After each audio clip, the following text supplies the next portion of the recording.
on top. I'm ready to go.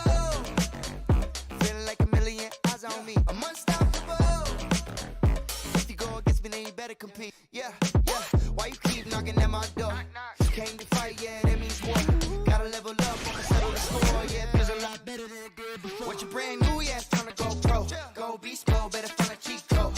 On my throne, now I'm in my zone. Man, it looks better than it did before. I said if play don't stop, just do your thing, and you know you gon' be on top. That's my game, it's your game. Say it now, and let the whole world watch. I said if play don't stop, just keep it going, and you know you gon' be on top. It's my game, it's your game. Go ahead, let them talk.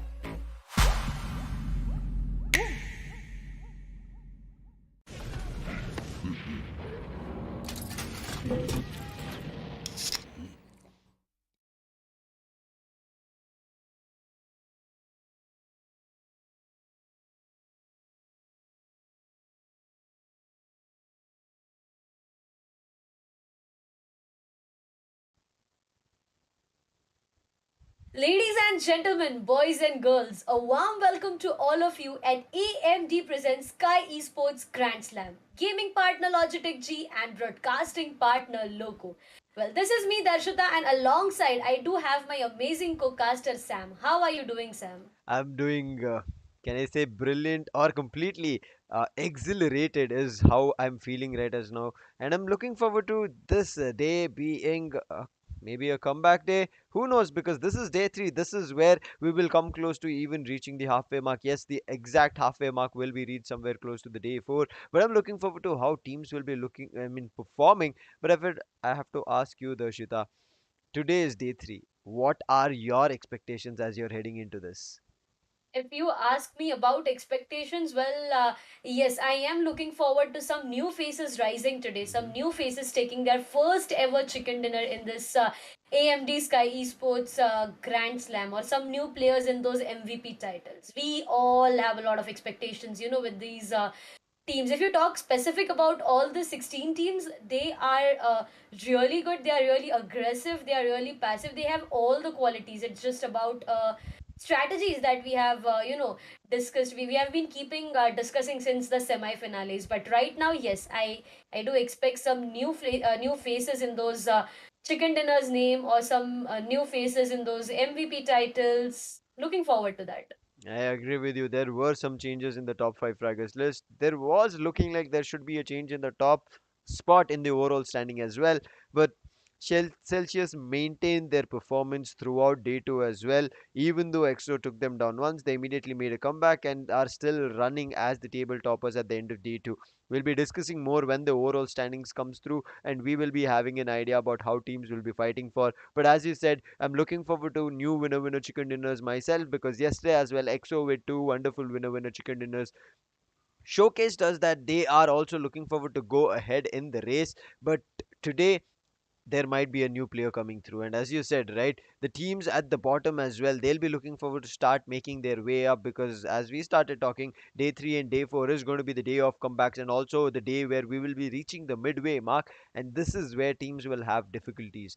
But starting off on the map of Wrangle, especially teams taking I would say tough luck, or maybe even a hard beating, I could say that, because a couple of times when they've got down on Erangel, unfortunate, but yes, they get eliminated very early on, and I think those kind of instances need to be avoided. It happens, it's a battleground game. You are not sure about how you're parachuting down and if there is anybody coming close to you, and sometimes you get isolated. So I hope teams read each other better and are able to gain information. And talking about information, the main thing these teams are fighting for is going to be the prize pool. You can see it's going to be a massive prize of 15 lakhs, and the champions have the major chunk, Darshita. I am looking forward to the most amazing title of MVP. Well, yes, I do know 15 lakhs of prize pool, 8 lakhs for the first prize, with the title of AMD presents Sky Esports Grand Slam. And the second place takes back 3 lakh. The third place 1 lakh 50,000. Fourth place gets 50,000, but the fifth and the sixth place eventually will take 25,000. But talking about individual prize here, it's the MVP of the tournament, 1 lakh rupees. if you just count it, Sam, we have seen this happening multiple times that the team who is really on the first position has one of their players in the MVP and is the most aggressive team at the same time. So it will take you directly to somewhat like 9,50,000. Wow. Exactly, as you said. I mean, if the team is able to get all these prizes, because it sounds like all the top players, top teams are only able to get it, right? One is going to be the first position, the champions title. Next is going to be the MVP of the tournament, meaning that most number of finishes from a particular player yields him 1 lakh rupees. And next, talking about it, and the title itself, it's written teams with most finishes. So whichever team places itself top in terms of the number of finishes that they get is going to be getting that 50,000, and as you said, close to 10 lakh prize itself out of this 15 lakhs. But talking about the points on how they'll be able to getting those finishes, you can see finishes is going to be at the bottom at the right hand side. There you can see one finish, 1 point, but it all depends on also staying on top depending on the winner chicken dinner, or maybe not the winner chicken dinner, but also balancing the placement as well as the finish points. Balance here is going to be the most important part. Yes, you get 15 points for the very first place, you get 12 for second, you get 10 for third, you get 8 for fourth for 8, you get fifth for 6. But what next? After you are placed from the position of 6th, 7th and down, you are getting 4 points, 2 points, 1 points, or nothing at all. And after you are getting this much placement points, I guess the only way to get yourself to the two-digit mark will be the number of finishes that you acquire for yourself. So yes, balancing is going to be the most important aspect right now for each and every team. Let's talk more about these teams. The 16 teams in the grand final. 6 invited teams, 10 qualified teams. Uh, 6 invited teams and 10 qualified teams. Both of them, I would say, are right now stars. Yes, there are some up and downs that we are seeing in terms of performances, but it happens, right? At the end of the day, it's game and it's a competitive scenario. You have to take somebody down so that you can come on top. So these 16 teams are giving it their all. But if you want to know, again, if you're joining us new in this AMD Sky Sports Grand Slam to know who are these grand finalists, it's going to be Celsius, Team Mayavi, Team Entity, Team EXO, 8-Bit Orangutan, Team Soul, Godlike Nugget, Skylightz Gaming, Enigma, Team Forever, Chemin, 7C Esports, Velocity Gaming, and Team TSM. These 16 teams are looking forward to making their way on the top, but Celsius already the first team that we are seeing from the left hand side when we read, right? They're already staying in the similar fashion on top of the overall standings, which we will be going and discussing on it. But Darshita, here is where these, I would say, rest 15 teams. EXO is matching up, yes, but after EXO, if we take a look at the points table and we see the difference in terms of the overall standing, there's a lot. And I think that is a indicator that these teams need to understand that they have to start raking in points in day three. There is a clear cut 33-point difference. That is one whole match. 33 point is one whole match, and I do completely agree with that. Man, look at this. Celsius Esports right now is leading the chart. They are not just leading the chart right now, but they have started their domination since the very first day, and right now we are at the third day itself. If by any case they continue to dominate this way even today, it's 200. I mean, I just can see 200 coming, and it is for sure that 200 is coming if they maintain that consistency. On the second position, we have Team EXO with a total of 154, 95 for position, but 59 is for finishes. Skylightz Gaming, 68 position points, 53 finishes. Great balance, I would say, between both the things. A total of 121 with two chicken dinners. I am looking forward to the sides of Team Skylightz Gaming right now. The previous day, they did a great job, but right now, if they continue to do the same way, I guess we can see them somewhere leading the charts or at least up there, right? Exactly, I agree with you. I mean, they might be leading the charts depending on the performance, but also the difference that they have is something that they have to worry about in terms of a match. Talking about the side of the fourth position, it's going to be 8-bit, followed by the side of Forever, TSM, Enigma, and Orangutan. Orangutan, you can see there is one green arrow mark in this first page, that is Orangutan making a climb up. But still, they've not reached the triple digit mark. The half century mark is still missing from the fifth to the eighth position. Today, it's going to be the climb of these four teams as well.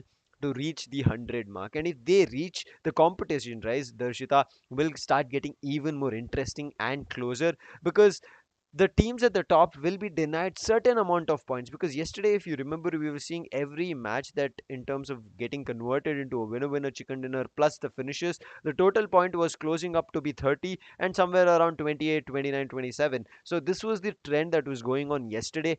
And if that is actually denied today, and imagine 15 points plus just two or three finishes will yield them only 18 points, and that's a good sign, irrespective that they got the winner chicken dinner. The main part is you have denied them points in total of getting maybe 30 points. So teams need to start doing that, and triple digit mark is something doable, because again, from the ninth position to the 16th position, if you talk about it, the amount of points that they have a difference in terms of the triple digit mark, I'm not talking about the difference compared to the first position team, it's going to be close to 40 points, and that is achievable in just two maps here, Darshita.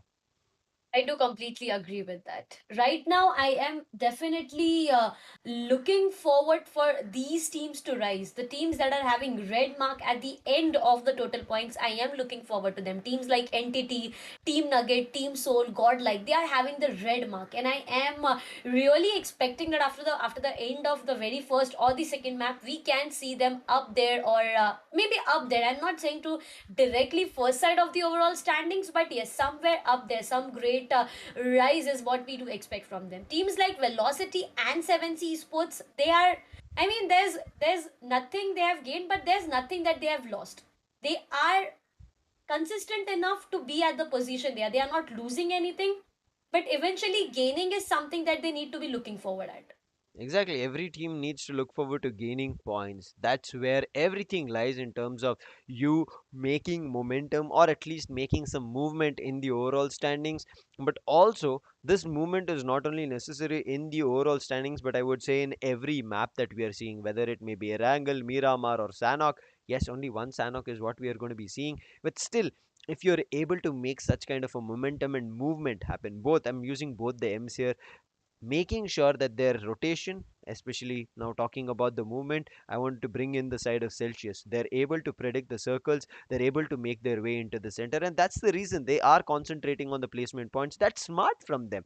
So teams need to understand their movement needs to come in, and then the momentum in terms of being aggressive and taking those finishes, and that's also being done from the side of Celsius. Also, the side of Team Forever, 8-bit as well yesterday played brilliantly. I still remember Juicy's grenade when he was stuck in a ridge and nowhere to climb, but he still managed to pull off one finish for his team. And that says that irrespective where you're stuck, you should always look forward to doing something brilliant. And that is what I'm looking forward to, especially from the teams in the second page doing something brilliant. Man, oh man, that grenade is something that no one will ever be able to forget. But talking more about the schedule right now, Erangel, Miramar, repeating itself twice. Then we will be heading towards the map, the towards Senok, the smallest map, and then once again the classic map. That's going to be Erangel. The match schedule is set in this way that the players go through a classic map, a biggest map, the same repeats. But what's next? The smallest map. After playing such a big map, Miramar, you go to the smallest map, Senok, and there everything changes. The teams that have been performing, that have been doing really great, falls down. Somewhere we see a downfall, but as we always say, right? As we casters always say, we can't be predicting anything, and especially in such a small map of Senok, I guess it is difficult to say what is going to happen. I agree with you. Sanok is going to be something of a momentum breaker of this entire schedule. And I think whenever we have seen these teams play from Sanok and later on, and then they come to the next day. Remember, EXO ended with a great winner chicken dinner on day one, and then they came back on day two, got two winner chicken dinners on the same map, Erangel, and they were able to play really brilliant. And they were, I would say, kind of looking forward to the first position, but at least stabilize themselves at the second spot in the overall standings. And today they'll be looking forward to doing more. But again, talking about how yesterday ended, it was again EXO itself. So EXO will be still looking forward to moving that same pace.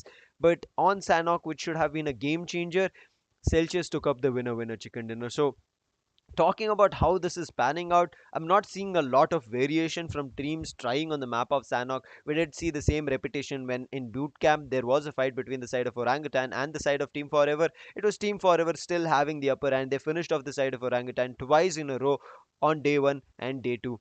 In a row, in the meaning in 2 different days and in the same map. So day three, I think Orangutan need to start packing back up and immediately answer. I understand that, right? See, the side of Team Forever might be really happy in terms of where they're getting down, and they know exactly where and when to pick up guns and immediately as a team to start pushing in. So on Sanok, I'll be looking forward to how these teams will be playing, but it's a wrangle at the end of the day and to start of the day. First match is going to be very crucial in terms of the momentum here, Darshita.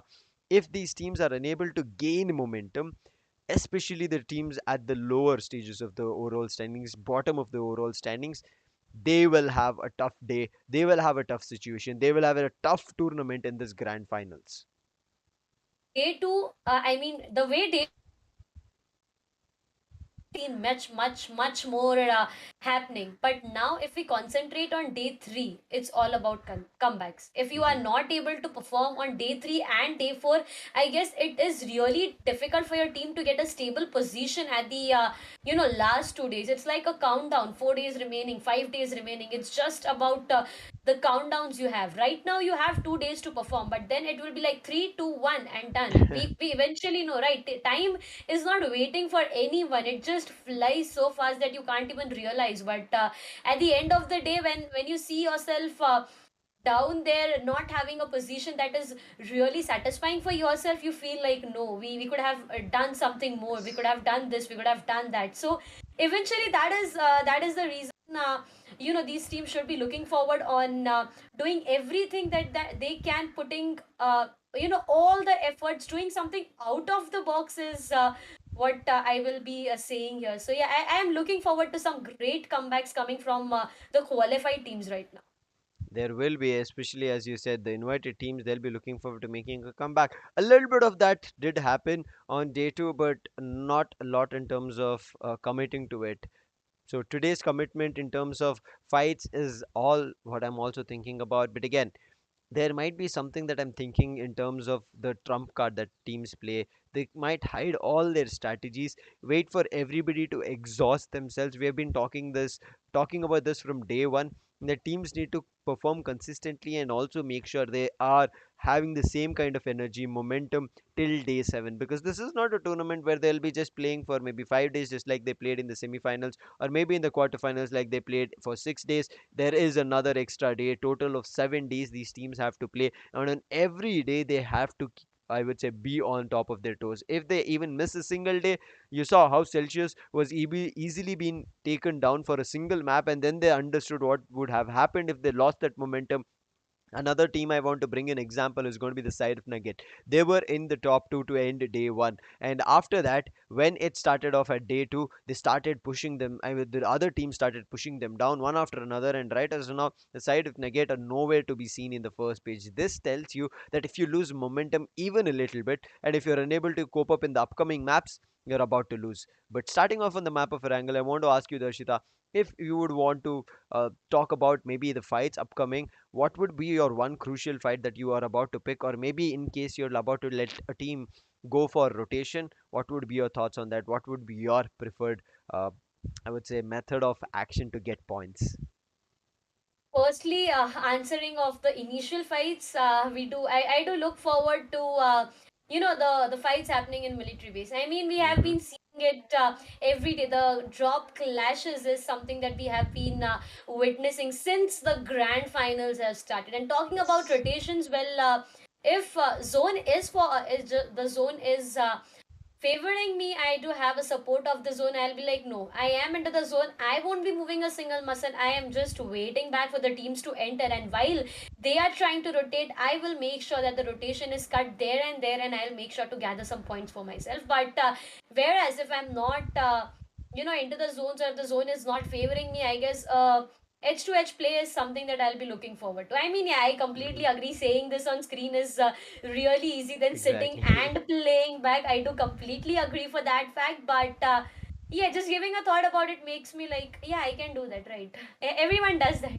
I mean, yes, as you said, right? The analysts and the coaches of every team will be reading into it. See, every match, even though they assume we can do this, we can do that, there are some situations where they're unable to hold it. But now, talking about the things that can also change, as we saw the overall standings, let's take a look at the top five fraggers list. It's going to be starting off with Aquinox having a 21 finishes for himself with 41% in terms of contribution. Ninja Jod is a man who will also, I guess, make his appearance, but yesterday was day of Aquinox from the side of TSM. Then talking about two players, that's going to be it's going to be 8-bit Madman and Celsius Apollo, both of them having same number of finishes. That's going to be 20 each, but you can see the contribution coming in from Madman compared to Apollo. This tells us a difference that Madman was, what was he doing? He was certain times being the last surviving player, lifting up the entire team's responsibility and getting to that 20 finishes. On the other hand, if you want to talk about Celsius Apollo, his contribution is just says 31%. That does not tell you that he's not doing a lot. He's doing together as a team. The team of Celsius is surviving together as a three-man squad or as a four-man squad as long as possible, even in the last circles, and then they start falling apart, and that's the reason the percentage and the contribution is lesser. Then if you want to talk about the, I would say, recent entrants, that's going to be Panku as well as Snacks from the side effect. So both having 17 finishes, and that's the reason yesterday it was close to being an EXO dominant day. And let's see how it's going to be panning out. Is it going to be two same team taking two winner chicken dinners? Is it going to be the side of Celsius taking two winner chicken dinners? So many things to discuss here, Darshita. But during all these discussions, viewers, a request to you guys, if you're enjoying and if you're looking forward to the start of day 3, if you're making your own speculations just like us sitting here, because yeah, we are not going to be playing, it's going to be these pro teams will be playing, and we are the ones who will be sitting back and enjoying along with you guys. Do not forget to hit that like, and along with that subscribe, and also go to the English page on Loco. That's going to be Sky Esports English, where you will be meeting us or maybe watching us in the rest 4, 5, and 6 maps that is going to be happening as the second phase starts, where you are going to be seeing 3 different maps on a stretch. It's on going to be on Loco. So head over there, follow us, Sky Esports English. But in case you wanted any updates about yesterday's and maybe you wanted to check out a couple of highlights, head over to our Instagram pages at the rate Sky Esports Gaming, as well as for specifically Grand Slam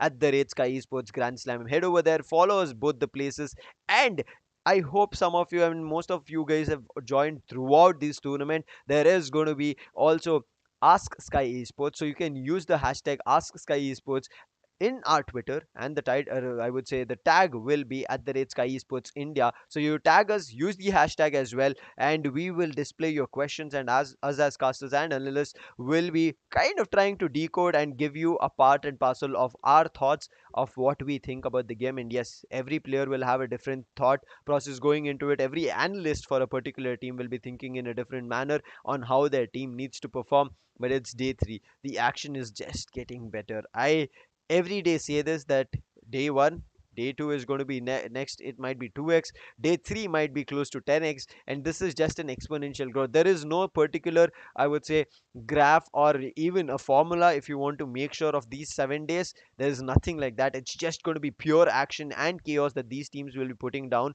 But Erangel, the first map, the classic map where these teams will be getting down, Darshita, I think teams might have a tough time again. Day 3, every team will be looking forward to giving it their all, because if you remember yesterday's day 2 start, from the second circle and also from the first circle itself, from 7 minutes, the action started and it didn't stop until a winner chicken dinner was seen. I am just looking forward to the same kind of action right now. I mean, as you said, right, as you just said, Sam, that the actions have started just at the 7 minute mark. I mean, the players are going ham. They are not looking like. Yeah, it's like they are just going ham. They're just going for Mhm. finishes. It's not like we can wait. It's just the first circle. Why to get into a fight? No, there's no second thought for fights. They are just like, okay, we have a team here. We know how to perform. We are going ham over enemies, and that's it. That's how that this is something that we have been seeing since the very first day of grand finals. I am definitely looking forward to some kind of things like this. I mean, yes, I do expect these players to play out of the box today, as 8-bit Juicy did. I mean, that Mhm. grenade, I may be repeating myself again and again on that, but that is a point that is just not getting out of my head right now. He went out of the I box, and agree. out of nowhere He was not seen anywhere. After that grenade, he was seen everywhere. I That's agree. that's how I will definitely phrase it. So yes, I have been expecting a lot from these players. Not just me. We as a casters, the audience, the fans, everyone is expecting a lot. But before we get into the very first map of Wrangle, guys, do support your favorite team. Spread as much love as you can for your favorite team. The spam shouldn't be stopping in the comment section. You Mhm. can tell us which team you are supporting. Well, we can't as a caster, but you definitely can. Exactly, there will be fan favorite teams. Do support them, and as you were talking about some brilliant executions, there was also a brilliant map coming in from the side of Team Soul, where they got a winner chicken dinner, and that was a very dominant display of action, very commanding map that they showcased to us, and that tells us that there are possibilities, irrespective whether that the start was not that great or coming to the close also if that's not great. The middle ground is where these teams, especially the middle days that we are going to be seeing, the middle map that we are going to be seeing, that's where they have to put their best performance, get a lot under control in terms of getting those points, and today it's going to be marking that. And second place, it's always, I mean, sorry, in terms, not second place, I was talking about the second page of the overall standings, Darshita. Teams have been taking those finishes. If you see, compared to their placement points, it's the number of finishes that has a lot.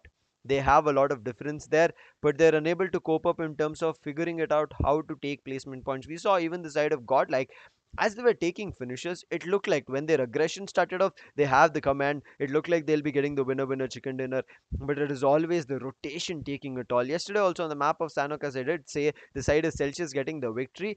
They spotted out the side of Godlike and they understood they are the another team which has of all the four players surviving, so their eyes need to be on them. They have to start dropping players one after another from the side of Godlike, and as the circle was also favoring them, they started pushing them on an uphill battle and still made it turn in their favor. And Celsius got that winner chicken dinner. So I would say teams not only need to start in terms of getting more placement points, but they need to understand that they need to call for a couple of fights. They cannot just simply say that let a team start looking forward to picking up a fight and then we will try to do something. Because you remember yesterday, TSM, they picked up a fight which they were not ready. They thought they had a chance of doing a third party, entered to it in the map of Erangel, and then on Erangel itself, when there were retaliations, when they dropped a player, when they had a casualty, they immediately rotated out. And you know what, they went into a building where the side of EXO had their presence, and especially it was Sensei who was there, and one after another he started dropping players. And as I was talking about the side of TSM, let's head over to the head to head that we will have a chance to see. And as I talked about it, it's going to be between Celsius Apollo and TSM Aquanox. The distribution and the contribution that you can see, there is a difference of 10%, but I did explain about this very early on. But you can see the number of chicken dinners favoring Celsius. I am looking forward to the contribution right now. As you said a while ago, right? 10% difference is what the contribution has, irrespective of the fact that the difference of finishes is just one single finish. This is what we have been talking, since the start. The amount of contribution of one single player in a whole team. Look at Aquanox, 41.18%. Such a huge contribution this man has provided to his entire team. And on the other side, you look at Apollo, 31.25%. Yes, a great contribution. I am not saying that the contribution is not up to the mark, but what I mean to say right now is looking at the finishes is not something that we expect to be 31.25, but still they both have made sure to provide a lot of damage. 21 and 20, man, oh man. I after seeing all the number of finishes, Sam, today I'm looking forward, not just today but after the end of these grand finals. I know I'm just talking way too about future right now, but yes, at the end of the grand finals I do expect some of the single player to cross at least 50, 60, 70. Please do that, please do that for me. I mean, what a destruction it will be by one single player, right? I mean, destruction. I don't know, Darshita, right? As of now, there are certain moments that are completely an eye catcher for us, where teams give it their all, perform with all guts and glory. Let's see how it will be, how we'll be starting off on day three. It's going to be the start of a wrangle. You can see the players ready and velocity. their eyes are sharp today. I mean, yesterday they were a little bit relaxed. They were trying to figure out how to perform, and yes, it did start working out for them. We did see their aggression. A couple of fights and finishes came their way, but Team Forever as well. Everybody right as now is getting prepped because, as I said, this is going to be the first match of the day. Flight path in front of your screens. It's going to be cutting through military base and Novo. Two words directly cutting to shooting range, school, Pochinki, Rozok, ruins, and at the northern end, as I already said, shooting range. So north apartments of Georgiopol is something that people can easily get down at. But I'm looking forward to, is there going to be any drop clashes? I am right now having a thought of drop clashes in the areas of military base and Novorokno. Look at that. The sides of Chemin Esports and Velocity once again in the areas of military base. Yes, you do see the sides of team 8-bit in those areas of Novoroknoi. Somewhere near Milta and Farm, if I'm not wrong, we see the sides of 7C, if I'm really not wrong, it's going to be 7C. Yes, it is going to be 7C Celsius Enigma. Oh my god, so many teams dropping in those specific areas of Farm, Milta, and Shelter. And up there, when you talk about Severny, I guess yes, one team will be making their way towards the areas of Severny, as it's a great compound, I would say, to loot around with. But as you said, Sam, a while ago, hospital. Oh, okay, that's a great play zone, right? That's a pretty decent and a Hmm. great play zone to play with. Exactly. I mean, this is going to be very brilliant in terms of looking at the action, how it's going to be panning out. All these teams will have an equal chance, and nothing in terms of an like as it said, right? Some zone that is completely mind boggling. That is not going to be that way, and teams need not execute a couple of their plan C, plan D, and maybe even plan Z.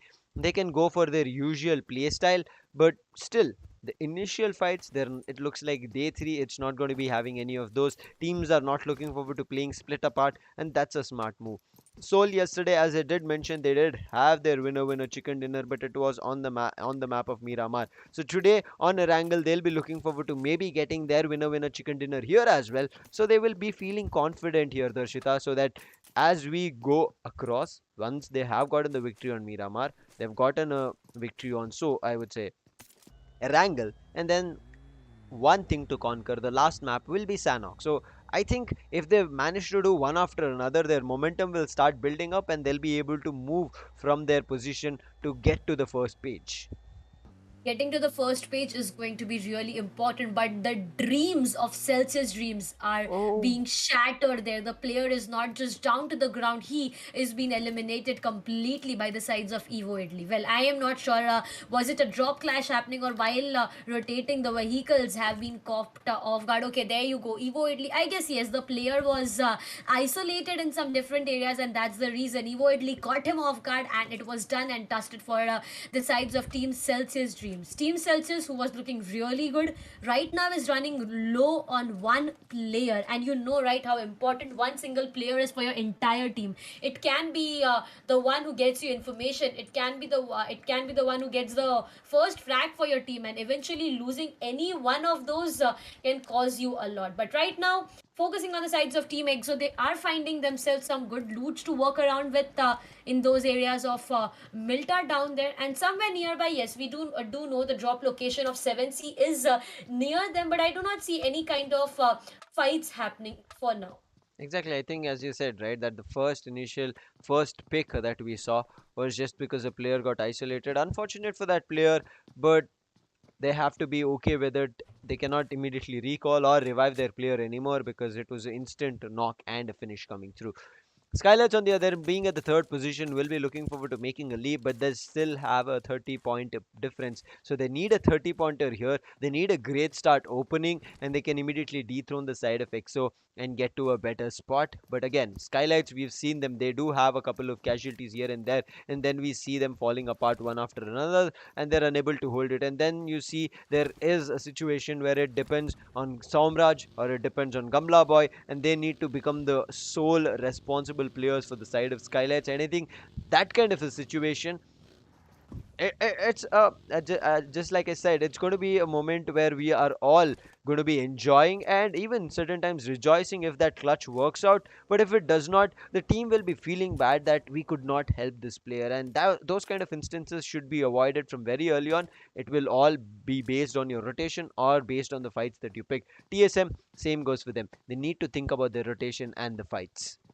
Rotation is going to be really important, as you said. TSM right now, yes, they are looking good. They are inside the play zone, but yes, if they decide to move from the position they are holding, it can be a bit of, not exactly difficult is what I mean, but yes, they need to make sure the players are all set together. On the other sides, we were expecting a initial drop clash between the sides of Chemin Esports and Velocity, but right now you look at Chemin Esports, they are on their drop location, and Velocity, I guess, just got vehicles for themselves and moved far away from this initial fight. They are really sure for the fact that the initial fight not only gives them good points, like 2 or 3 points, but eventually the loss of player is something that causes them a problem at the end of the day. And I guess that is the only reason that the players have decided to take a vehicle and move away from any kinds of initial fights happening. Exactly. The side of Velocity want to start climbing up the ranks and reach up to the first page and then look forward to getting at least to the sixth position. And thereon, we know, right, Darshita, they will be able to get access to a part of the prize pool. I mean, everybody is right as of now. Eye is towards the champions title, being the season 2 winners, but that journey is still going to be taking time, as you said, for the side of Velocity. You can see them in rotation. A smart move coming in for them. We've always talked about whether the teams are prepared or not. It looks like the side of Velocity did not want to take that call to check whether they are prepared or not, and that's the reason they're immediately taking the vehicles, grabbed whatever loot they could, and then rotating out of place. But we can see the side of Entity as well. They're doing the same. They do have the loot a little bit split apart, but we talk about the split is going to be 5 to 10 seconds, and that's how far every player is in Entity's team, and they will be immediately reaching down. They've gotten a bunker for themselves close to shooting range. They will, I think, hold it as a strong point, but right as now, Team Mayavi picking up a fight with the side of Team Forever. A player has been already down. Oves Bolte has been spotted. I think player 6 should be confirmed very soon, and yes, he does with a brilliant grenade. Dark did the knock, he confirmed it with a grenade. He did confirm it with the grenade. On the other sides, you talk about Team Mayavi, Joker, Manya, Edmino. These players right now are looking forward to gather more and more information. But there you go, Kratos, and that's gonna be VLT and Chemin Esports getting into a fight on the other ends. I mean, yes, you got a vehicle for yourself, and I don't know how these fight initiated between both of them. But right now, focusing on Oves Bolte, he is running really low on his HP. He needs to find a compound or an inner wall cover to at least work around with and not get into a fight in a complete open areas. But I don't know if the sides of Team Forever is really up with the information of the sides of Team 7C. They are really nearby, and there you go. Spray God has got the information. Spray God has got the call, and he is just looking forward. Nexus, you can be into a difficult spot, my friend. There you go. He has been caught by Spray God. Spray God trying his level best to take him down, but will that work into his favor? On the other side, GodL Jonathan is down. Entity Troy will be Oh, taking him down and finishing him there and there. That is the sides of Team GodL losing one of their players. Team Velocity getting into a fight with Chemin Esports. Nothing happened, but now everything is happening. I mean, I thought the side of Velocity did not want to pick up this fight. It looked Exactly. like they just wanted to go a little bit further away, like make it feel for the side of Kemen that there is the side of Velocity moved away from military base and they're not going to be picking up a fight. Oh, But Velocity waited for it. But right now is now 420 OP from the side of Kemen is just waiting for opportunities as his grenades keep connecting. It has done the damage that he wanted, but the main thing that he wanted was a knock to be yielded out of it, and he did not get that. So I think he will be looking forward to another one. But right as now, the side of Velocity are about to have a casualty because Daljit is down.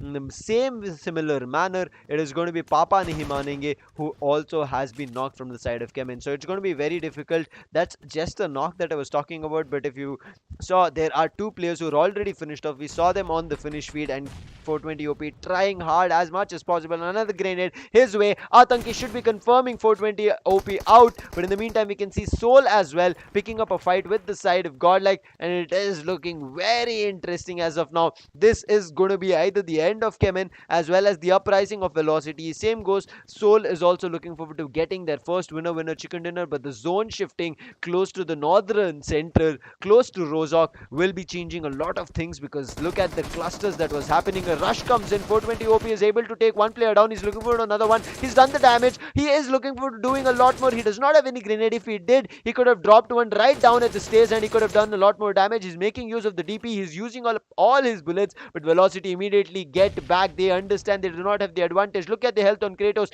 look at Slayer, he's already knocked. Look at another player, that's going to be Atanki, who was rushing in with him. Oh my god, I started choking here, but 420 OP, he isn't. What is going to be happening is going to be Atanki finishing off finally 420 OP.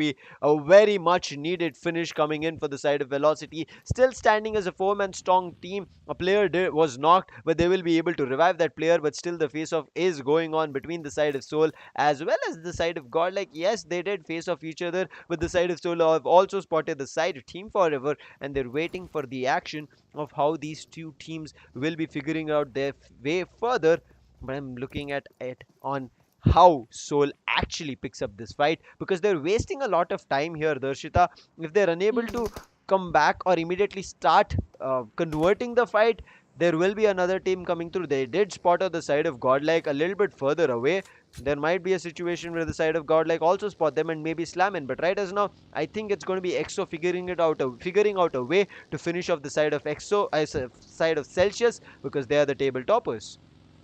They definitely are the table toppers, and taking down the table toppers is something that each and every team is looking forward to. Apollo, well, Vixie was down to the ground. He has been revived back to his life, but on the other side, Celsius has already lost one of their players, and that is something that they need to be really careful about. On the other side, you see Exo Sensei. He has been spotted right now on the other position. Okay, that's done and dusted for him. He's not just down to the ground, but he has been eliminated completely there and there. And right now, Team EXO again looking really good. I would say good, because they are trying to go in for more and more information. It's not just them stopping after losing one of their player. They are trying to scout for more information. They are waiting for players to get into their crosshair so that they can utilize it. But right now, 8-bit, there you go, they have caught the sides of team 7C as well. So Nami, he is utilizing the position of that broken ball. He's trying to spray as much as he can, but Somraj and Goblin on their sides getting into one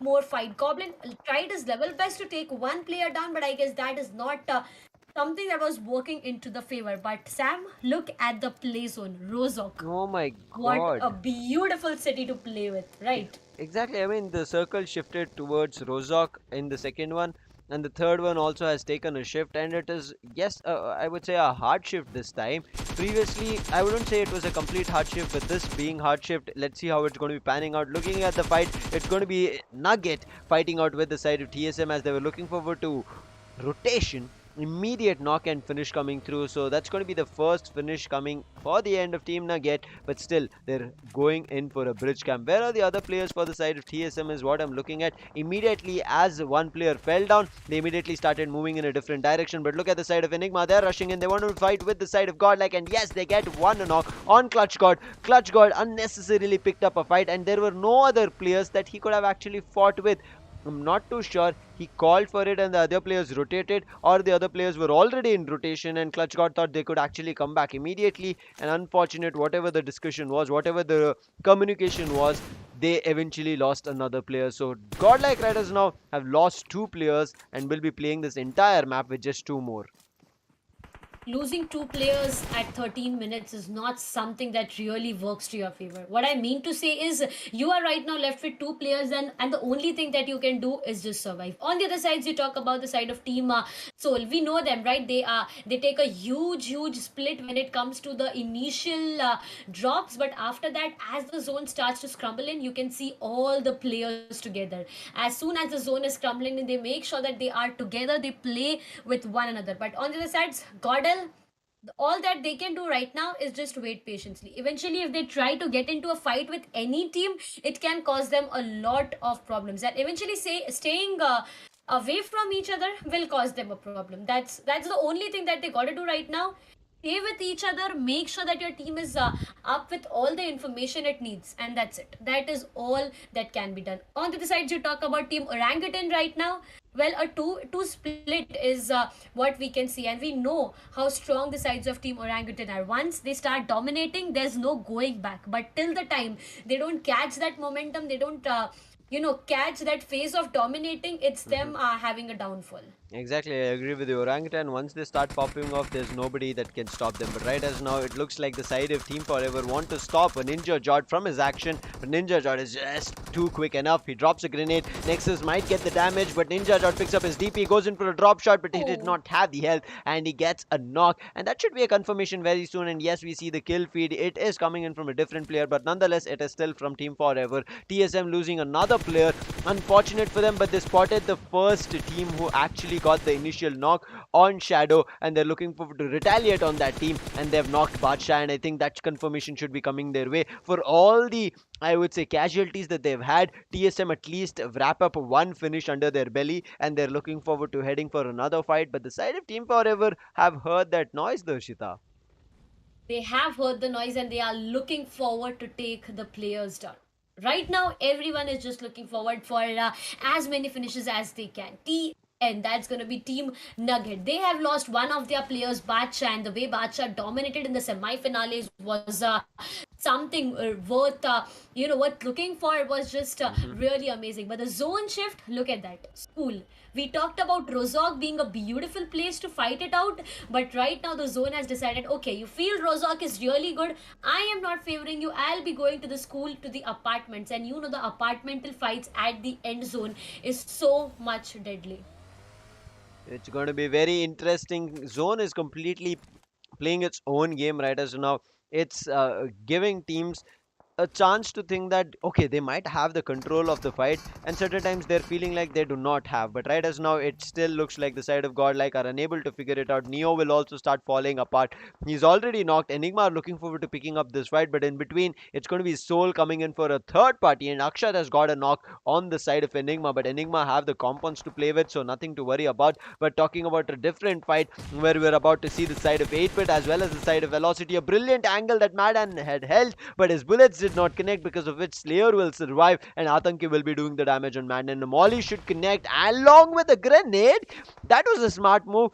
8-bit playing together, pushing back the side of Velocity. They might be able to get it, and yes, the Slayer goes down to the grenade coming in from Tsunami. It's a brilliant team action coming through, but look at Akshat. He sneaks up so close towards the side of Enigma, gets the knock. Sagi, yes, will be able to trade it with his Uzi, I guess, but immediately look at Soul Player 3. He's waiting for the opportunity. He's looking forward to the revive, but before that happens, Sagi pushes up and he gets another knock, and that's going to be Sagi down. Player 3 playing brilliantly. He's looking in for a finish, but Goblin has also come through, and he's going to be spotting the last two players coming in from the side of Enigma. Rex has come through, but he falls down, and this should break his momentum. Pew Pew covering the players, and brilliantly he's holding the angle. He's doing the damage on Evo Idli. Evo Idli gets knocked. Goblin also gets knocked.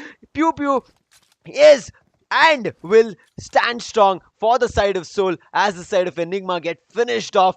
Unfortunate from a different position. Soul came in as a third party while they were picking up a fight with the side of Godlike, and Godlike will be the ones who will be breathing a sigh of relief. Two teams getting eliminated, but the question is which will be the third team now. There are n number of fights happening all over. You can see the sides of team Velocity and 8-bit getting into a fight. Well, team Velocity managed to take 5 finishes for themselves, but this is not enough to climb up. You need more, and Daljit knows that really well. He will be taking one player down. Atanki is trying his level, but right now they are in the blues, and that is what is really difficult. One player that's going to be play zone taking him down. Atanki is down to the ground, will be finished, but Madman going mad as possible as he can. Once again, team Velocity falling down and losing players. Not yet completely sure. Was team Velocity eliminated? I guess I'm not completely sure. And up with that information, but Madman, the way the drop shots were for him, they were really amazing. On to the sides, okay, that was team Velocity getting eliminated. I got a confirmation on that. On the other side, to talk about the sides of Team Orangutan, they got one for, okay, they didn't even get one for themselves. They got one from one finish, but the second one, it was Playzone taking the player down. Drive is still waiting in front of him, but What is Believe going to do? Does he believes that he can take Riot down, or will he be going in for a rotation? Is going to be the questions. But all of this being said and done, onto the sides of see the sides of Team Soul right now, and the only reason I would say they are up and fine is because of the angle Pew Pew was holding a while ago. Exactly, the cover fire, if wouldn't have come through, if Evo wouldn't have been knocked, then everything could have fallen apart, and that turned the table towards the side of Soul. And we might see them doing a lot more, but right as now, kill feed showing us that Team Ivy are in a difficult spot, Team EXO are in a difficult spot.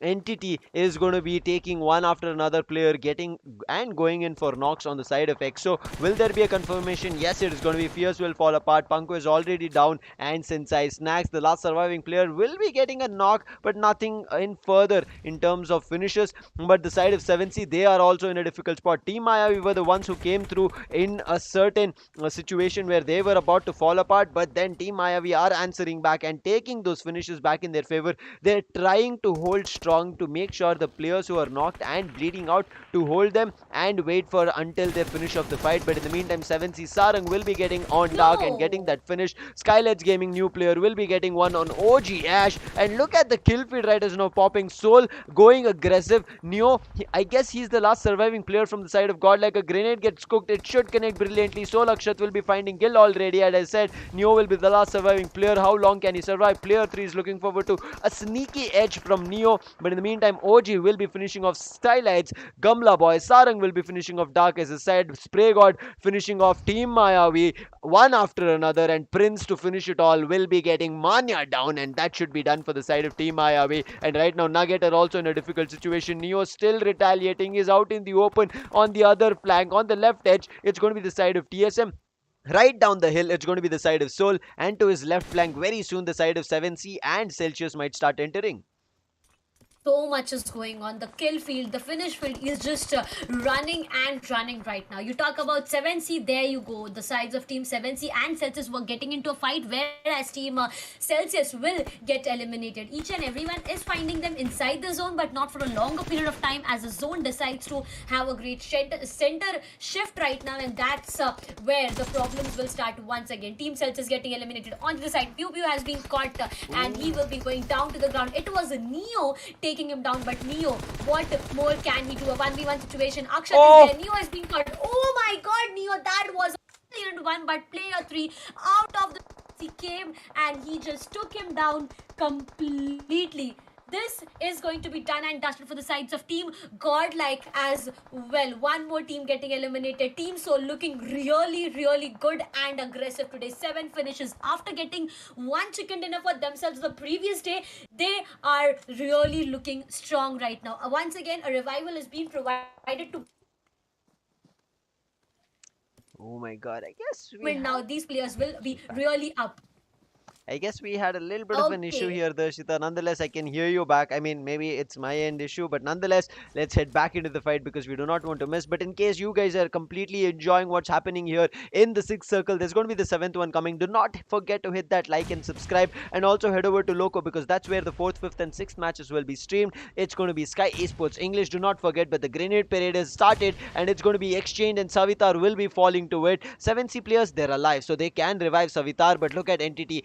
Noob, he has understood this should be the opening for him to convert on the side of 7C. They need to start pushing in a Shadow. He's holding back as a cover fire player, but there will be a brilliant throw of a medkit coming through because he's very low. Shadow. In the meantime, Sarang, in between all the chaos and the gap that he got, he'll be reviving Savitar. Savitar will be able to patch himself up. On the other end, from the lower angle, it's going to be always full. They're taking a vehicle, trying to make his way in, and Soul Akshat spotted him and will be immediately knocked and finishing him off, getting his team to 8 finishes. 7C Sarang finds Noob, finally immediately gets a knock. Pew Pew finishes off the last surviving player, I guess from the side of Team Forever. I think it should be the last one. We will get the confirmation. Yes, it is going to be with just one finish. Soul is still standing strong. They, I guess, have 9 to 10 finishes, and their percentage is not completely, I would say, in terms of win predictions, probability is not higher, but 7C, it's completely higher for them because they got that revival in time. But Blaze OP right as now, he's going in for a heal battle. As long as possible, he's going to be trying and surviving,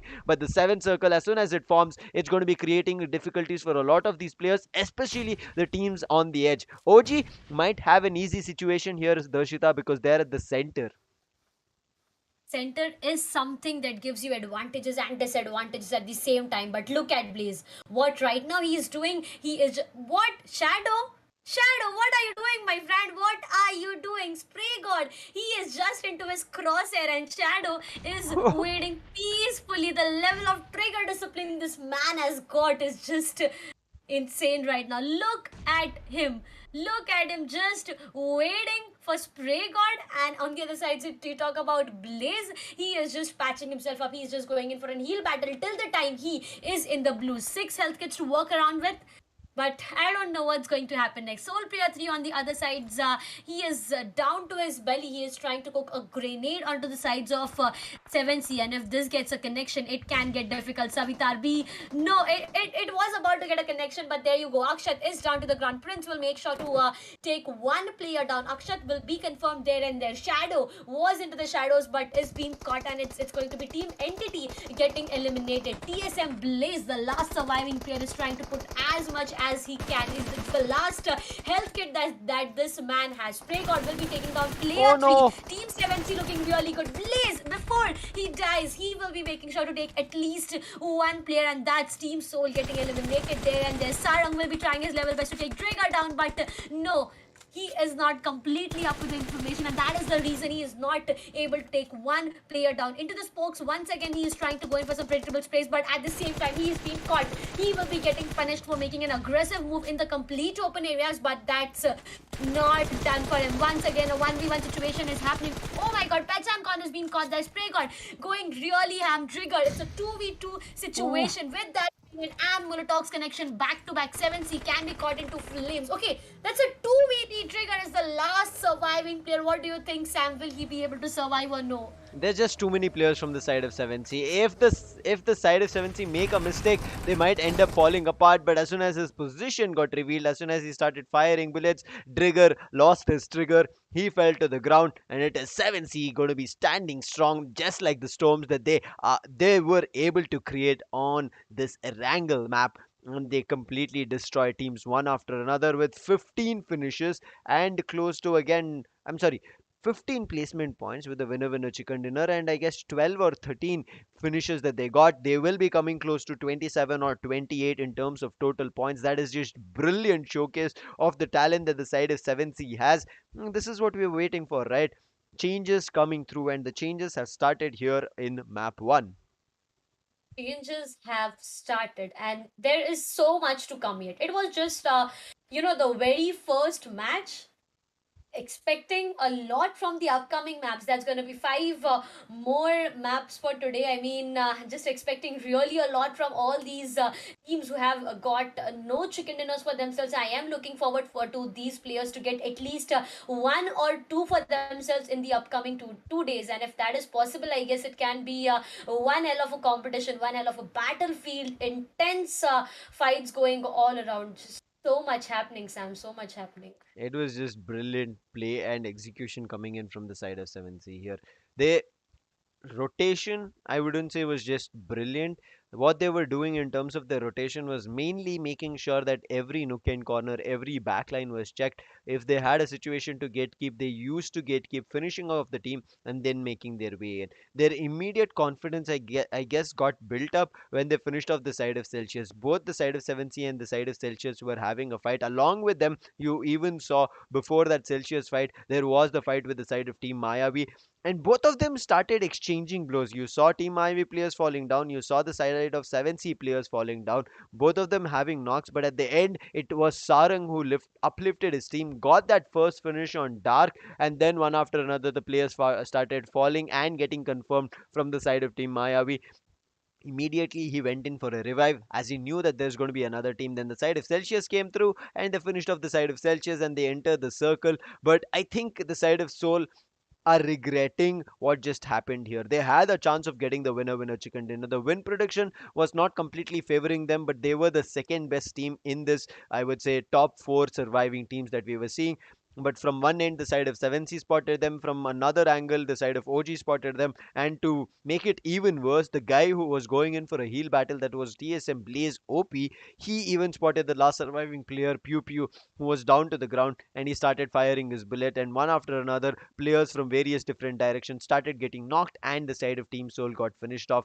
Nonetheless, a great try, as we said. But let's quickly, we will be heading over to the highlights and even discussing and decoding what happened, because it was so fast. We might have missed some action, and maybe you guys have just joined in and you guys have missed any kind of action. It all started here when the side of Velocity made it seem like they are not going to be fighting with the side of Chemin, but they make a surprise entry and do not let the side of Chemin pass through and finish off the entire team.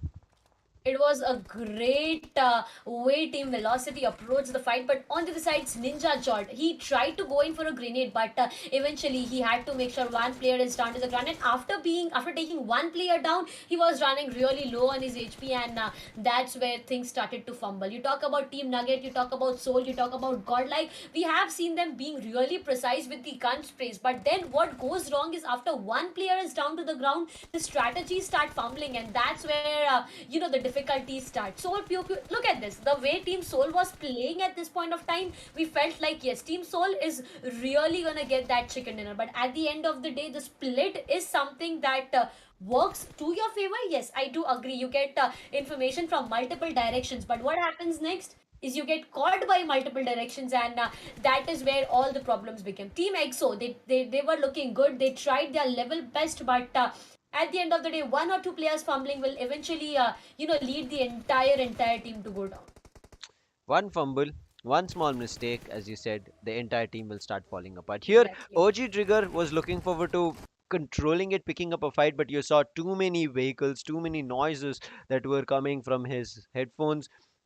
It does put you, it does set the panic in your mind, it does set the fear in your mind, and that's what happened. But here you can see why we were saying that the side of Soul had a really good chance of getting the chicken dinner, because MVP of the match, even though the side of 7C won chicken dinner, even though the last second team was OG, the last third team was TSM, even in the fourth position, the side of Soul have done a lot of damage, and Akshat was in the forefront. And yes, we even saw Pew Pew making it work. But unfortunate, if Goblin wouldn't have fallen apart when we saw the fight with the side of Enigma, the Evo Idli rush coming through. Initial shots from Pew Pew did miss, but when he wanted to finish off Evo Idli and get the knock, he did it, but not before Goblin falling apart and getting finished off. But nonetheless, you can see going all out, yes, is still as the MVP, it's going to be Akshat itself, but the best companion and the final finisher goes to the side of 7C. Revive being done many majority of the times from Sarang, and I did replicate. I mean, I did recall the fight and let you guys know when Sarang clutched one. I mean, sorry, finished off the player, the last surviving player from the side of Mayavi, and that's where it came to their senses. They regained their consciousness, and not only that, here, Darshita, the side of 7C got resources. It is very crucial. The amount of resources that you waste, you need to replenish it with every ongoing fight. We always talk about resources, right? Every time we say this, we say that utilities, resources, everything, information, each and everything needs to be really, really important. 7C Savitar getting the tag of finisher. That's going to be final elimination. What Savitar got for himself. What this match of Erangel, when it started, it was a pretty decent fly path. Moreover, a pretty decent play zone, but we'll discuss more about that on the cast right. But talking more about the overall the standings right now of this specific match, it's going to be 7C getting 12 finishes and 15 points for the delicious chicken dinner. That's a total of 27 that they got for themselves. OG on the other sides got 19. TSM and Team Soul, they got 17. It's just a difference of 2 points in the finishes, but position points will eventually equalize the number of total that these teams have got. But what is next? Team Entity, a difference of direct 7 points. That is a total of 10 points for them. 6 again for both 8-bit and Velocity. Team Forever 5, Celsius 3. They were looking good, but right now, as I said, they are looking good, but after one or two players of the teams are down or are eliminated completely, they start to fumble. That's a kind of downfall that starts, and eventually you can see that happening in this very map as well. Exactly. There were a lot of downfalls for a lot of these teams. I mean, it's something that I shouldn't say it, but again, our viewers will also agree to this that we want to see a couple of downfalls coming through, a couple of uphill or climb ups coming through from a lot of these teams. And that's when the overall scorecard will get very interesting. And finally, yesterday, it was a very stagnant situation. Teams had stabilized their position till the seventh spot. There was no kind of movement. Every team were in the same position, grabbing points. But here, you can see a lot of green and red arrows up and down, showing you that teams have put efforts and have started climbing up. Skylightz, who are in the third position, have been pushed down to the fourth. I'm not talking a lot about Celsius and EXO here because the amount of points that they had, it's still similar. They were at 172, I guess, for the side of Celsius. They've come to 175. EXO were at 151 or 154, and they've come at 155. So in terms of their movement, there's not a lot to talk about it. But talking about the side of 8-bit, you saw it was one last surviving player who was trying to uplift his team. If he had the support, he could have done a lot more. But the side of team 8-bit had 7 finishes before going out. So somewhere during their last few fights, they got eliminated. Unfortunate for them. Even the side of TSM, based on the last surviving player Blaze OP who was reviving, because of that, even the side of TSM had a chance of climbing up.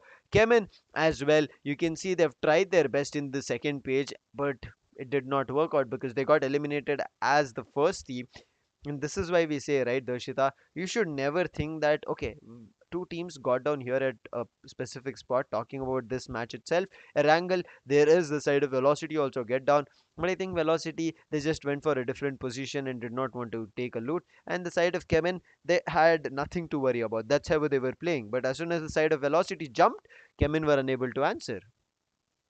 They were unable to answer. On the other sides, the point of concern right now is for the sides of Team Nugget, Team Mayavi, and Godlike Esports. These three teams, I mean, yes, Team Mayavi and Team Godlike Esports, they haven't moved yet so much, but Team Nugget, once again, a downfall for them. We have seen Team Nugget performing. They have made a real long way to reach to the grand finals of AMD Present Sky Esports Grand Slam. And if right now, after reaching to the final stage, you guys are not able to do that, you guys are not able to perform, I guess yes, you get to learn, you get to learn. I completely agree to that, but making each and every match count is something that needs to be having a focus on. Yes, I completely agree for the fact that these teams are really having a great balance between the finishes and the position points, but they should be looking forward to jump to the very first side of the overall standings, and that is how things will eventually start changing. Well, talking about the changes, more, there is a change in the map as well. Miramar, the upcoming match, is what we are all set for, what we are all excited for, aren't you, Sam? I am completely, because it's going to be the open map, the verticality map, and not only that, the sniper action map. There were a Oh, couple of the shots. snipers. There were a couple of shots that players were connecting with the snipers. But again, there was a question as well yesterday, DMR versus the snipers. And we spoke about it. DMRs give you the advantage of a tap tap shot. So I'm looking forward to Mini 14 also coming in here in terms of action with a huge scope and teams trying to take each other out, and also the vehicles bombarding is going to be something that I'm looking Oh man, forward oh to. man. I mean, I am talking about the kind of fireworks that we, in terms of our screens, get a chance to witness. But the teams over there, they know the fireworks is not like astonishing or eye gazing. It's just their downfall. So enjoyment on the side. I'm looking forward to how this map is going to be going in for a couple of these teams, especially for the side of 7C after getting their chicken dinner. There is a kind of momentum they have built. Again, not I questioning whether they cannot replicate it, but it's a different map, right, Darshita? It's Miramar. Changes in maps leads to changes in strategies, that eventually leads to the changes of team who are really strong in the previous match but are not able to perform in the upcoming. That is Mhm. how it works, right?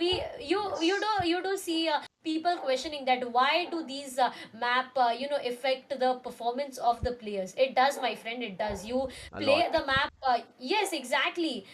you play a different map, you play a classic map, it's like, yes, you are habitual, but when it comes to the point of a map being completely open with huge sand dunes, some ridges, some vehicles bombarding, as Sam mentioned a while ago, eventually that causes you a lot of problems, and that problems arises just because the map is designed in a specific way. It is designed in a specific way to give you that adventure, and that is the adventure that we have been really waiting for right now. This map is going to change things. I am again expecting a new phase, as we saw 7C in the previous match. I once again am expecting a new phase in this map as well. And somewhere we know the sides of Team Entity are really, really strong. This map, Miramar, is a stronger hand for them compared to that map of Erangel. So eventually, yes. I agree with you. There are a couple of teams who look strong on the map of Miramar. Miramar provides them the ability of being confident and also helping them in terms of picking the fights. I'm still saying picking the fight, not converting the fight, and not talking about the finishes, because they start the fight from an end, but somebody else comes in and immediately finishes of both the teams and gets close to 5, 6, 7 finishes for themselves. So the third party is something that is an easy access for a lot of these teams in Miramar, and that kind of an action needs to be avoided as much as possible. And especially, this is something that we have talked about it from quarterfinals, semifinals, and even grand finals. And this tells us as casters and also viewers and also everybody who's looking forward to being a professional here, third party is something that you cannot avoid, but you can be smart about it on how to disengage. I mean, again, recalling a third party that I want to talk about, it was between the side of TSM, Soul, and one more team. I do not a god like TSM came through on the on Erangel itself. They wanted to pick up a fight, but what happened? The side of TSM unfortunately got sandwiched both between the side of godlike as well as TSM, as well as Soul, and they got finished off. So this is the instance that you can be smart and immediately act upon the third party, join forces with your enemy, and finish off the team which was looking forward to finish you off. But right as you know, every team after getting finishes is looking forward to getting placement points. You can see even the side of Forever, they were in terms of rotation working their way into the last circles. We did see always Bolte making his way in, but immediately Soul's Akshat, he spotted him. But right now it is going to be Raider also coming in with Darshita being the co-pilots for this map of Miramar. Thanks for the lovely introduction, Lucifer. But yeah, we have the map of Miramar, the unexpectable map coming up in the lobby right now. An 8x8 map, a huge map where the sniper shots are going to be there. The vehicles will tumble, the fights are going to crash at this point. Let's see eventually how the map is going to pan out. Well, it is going to start from La Cobreria, ending into the vicinity of Puerto Paraiso. That's a good thing, but I guess it is a northeastern drop locations coming up in the fights. So I guess teams going for El Pozo, Montenovo, Chumacera have to glide and get some good vehicles so that eventually they can just grasp the location. But I guess a lot of contestment will be there in the areas of, let's say, La Cobreria, or should I say San Martin. Los Unos could be hub of a fight, but yeah, I would like to ask Darshita where the play zone is going to be. I always say this, right, the play zone is always to the opposite direction of where the fly path is. So yes, I agree with the fact that gliding can cause a problem, but imagine you glide to Minas del Valle down there, Monte Yeah. Nuevo or El Pozo, and all of a sudden, fortunately, the zone favors you. It can be such a great thing. So yes, gliding is difficult, but eventually, if that works in your favor, it can cause you a lot of advantages. And there you go, the play zone, the very first play zone, once again to the areas of Los Leones Graveyard, La Bendita. I mean, a great play zone is what we are really having onto our screens right now. And these players, somewhere I just see like 3 or 4 teams that are out of the zone, whereas each and every team finds themselves inside the zone. Yeah, that's a great thing that they are in the zone at this point. But eventually, these 4 teams which are out of zone, let's say teams like Team Mayavi or Team Forever, if I talk about Chemin Esports, they are also pretty close to the zone. That's going to be Tore Amuda compounds. But eventually, they have to be in the zone. But yeah, first zone is going to be very pacifistic. So I guess they could easily loot it up. But yeah, there we go. We have clashes coming up. Soul Goblin with SKS shots trying to rehabilitate, trying to get some connections, but he was unable to get any kind of damage. And yeah, now they have actually established a sense of domination that yes, we are going to loot this compound, and that is why Team TSM is falling out. But if we talk about Team Enigma, look at that. Team Enigma is actually getting punctured a lot at this point. If we talk about Sagi, he was very open-ended. A guy from 7C Esports was very close, but eventually they are falling back. That's going to be Sarang, if I'm not wrong. That's good. He has eventually fallen back, and he is going to regroup with his teammates. Eventually, the loot will be there for them. That's interesting to watch. But the compound of San Martin or Hassan El Petron, that's a massive compound, and it's solely been looted by Team Enigma. That's a great thing for them, because seems like Team Enigma and Team Entity had a great grasp of this kind of map. So let's see how they're going to pan out the fights.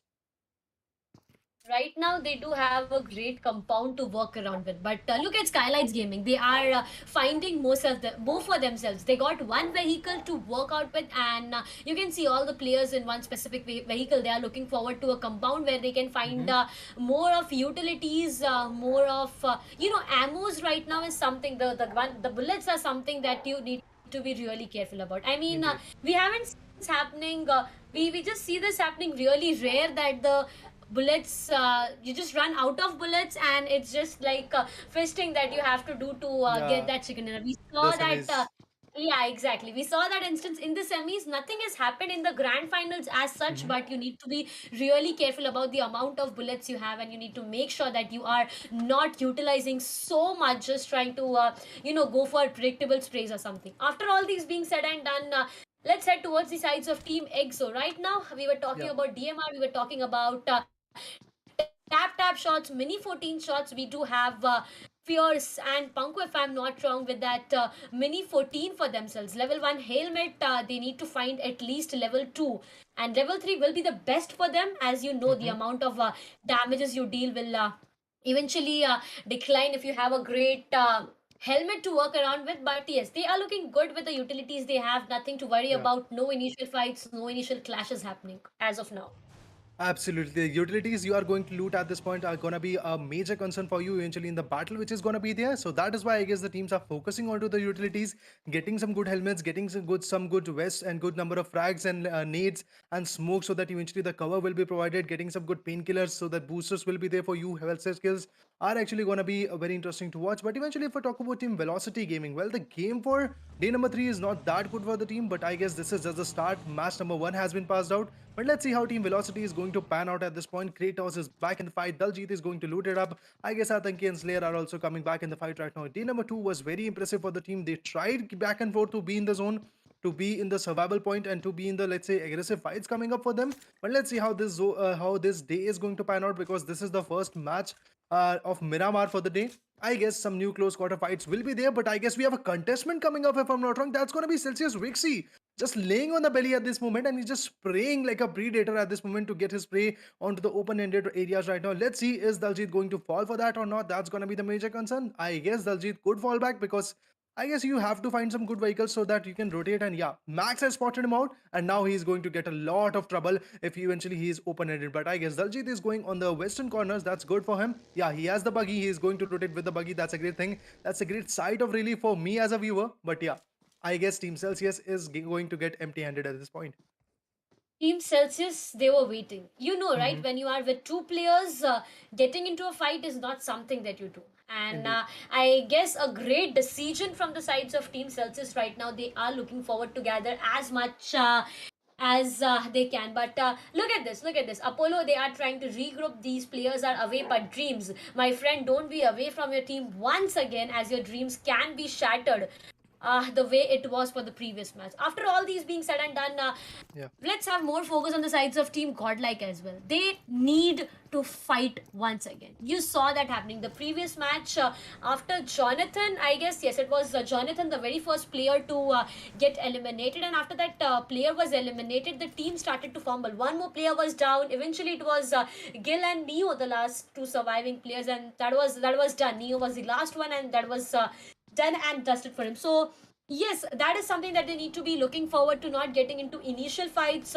not losing one of your player, not just specifically one team, but each and every team right now Yeah. in this specific map should be looking forward to not losing any single of their player. May it be an assaulter, may it be the one who gathers Indeed. information, may it be the one who goes for a opening, irrespective of what role the player plays. losing any one of them will cause you a problem. I mean, in the map of Miramar, you are going to get a lot of manpower contestment coming up, and there we go. I guess GodL has stuck the vehicle, and they are just trying to get it out. But eventually, if I talk about Team TSM, Shadow OG is going to be there with his good M416 and 3x scope, trying to pan out the fight at this point. But Team GodL is pretty much ready to retaliate, and that is why they are just trying to focus on. But a good thing from Team TSM is going to be there that Aquanox is just flanking it out right now. Look at that. We have one guy coming from the eastern end, one guy coming from the western end. It's going to be interesting how the retaliation is going to pan out at this point. If I talk about Aquanox, he's not going to show his face until unless he's certain about a kind of fight. And yeah, there we go. Clutch God is getting contested. He could have been picked off, and yeah, that's what happened. Clutch God has been picked off. That's a great one. TSM Aquanox manages to put one down, and I guess this could be the pushing movement. This could be the moment where they are going to push in. But Shadow OG, man, oh man, you have been picked off by the hands of Jonathan at this point, and the retaliation, let's say the comeback of the fight is going to be there, and Team TSM will be still at this point. Look at that. Aquanox meanwhile was going to push in, but now his focus is going to be that a revival should be there for TSM's Shadow OG. But Jonathan and the other guy, I guess that's Gil, is already pushing in with the Coop RG right now. Let's see how their McLaren is going to pan out for the fight. And there we go. Jonathan and Gil already on the back end areas, and now Shadow OG is not going to survive, that's for sure. Jonathan is already trying to find some good locations. I guess that's going to be a rich fight for them. Aquanox, meanwhile, is going to get contested from two angles, and the thing which Team TSM was trying to do is now getting onto them at the point.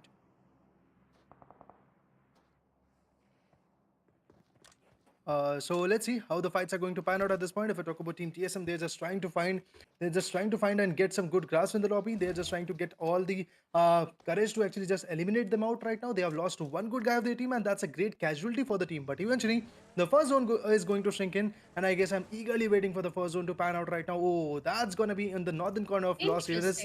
It's gonna be the center, and I guess Team Soul is occupying at this point. A very interesting zone is what we have right now, Reader. Look at that. Los Leones, we have 8-bit, we have Exo, if I'm not wrong, that's VLT on the other sides, we have Celsius on the other sides trying to enter, and on the other sides, the fight between GodL and TSM. Right now, yes, it is at a piece, but what is happening is Soul Pew Pew, the man who saved his entire team the previous match, is having his eyes on the sides of Team Godlike, whereas Godlike is having their eyes on the sides of Team TSM. It can be a third party if the sides of Team Soul decides to go for it, but eventually, once again, if the other team decides to fall off the fight and play for the zone, it can play the other role. After all this being said and done, we do have one more fight happening on the other side. That is just, multiple fights happening. We are just trying to cover as much as we can. But look at TSM. After losing one of their players, the players have decided to not go really aggressive, really ham. They are just waiting. But 420 OP right now, once again, Chemin Esports players have been caught by the sides of Team Orangutan, and one player is already down to the ground. Aquanox, he is behind two of the teams. Okay, what?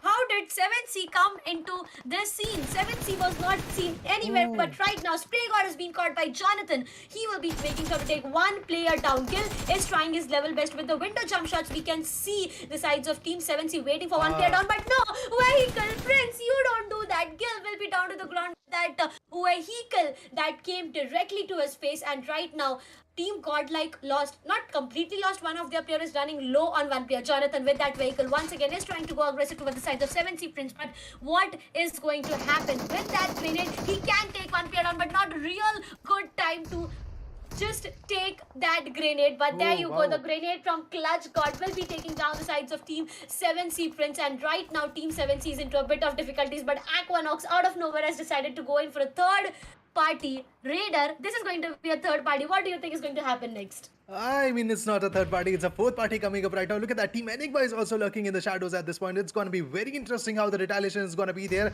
Oh, one more nade, one more throwable is going to connect for sure at this point. If I talk about Spray God Able, he is also cornered. And if I talk about Sevitar, very much undermined at this point. He could be backstab anytime soon, but Jonathan is just trying to retaliate. A good shot from UMP45. That's a great meta of this gun coming up. Clutch God is going to retaliate. He manages to put one more down. Spray God says goodbye to the lobby. Another guy is going to go down for sure. And yeah, that's Prince now. Sevitar is going to be the last man standing. Jonathan and Gil also have been picked off. That's a great sight to watch. But eventually, if I talk about Sevitar, a good molly is there. I guess Clutch God will be picked off by that molly. That was an interesting one. If I talk about Enigma, Edgy 2 OP, Soul Pew Pew is there. And I guess that's a fifth party coming up. Team Enigma, lurking in the shadows, has been decimated by the hands of Team Soul. Look at the carnage coming up in the lobby. Meanwhile, Team Orangutan versus Team Chemin Esports is already going on. It's very interesting how this fight is going to pan out. Team GodL, meanwhile, after losing Gil and Jonathan, is getting choked out at this point because Team TSM is already going to push them a lot. And if I talk about Team 7C, the last man standing of this team is actually going for the survival point at this moment, and I guess he could just fall back at this any moment. But yeah, the fallback is not going to be that easy for him.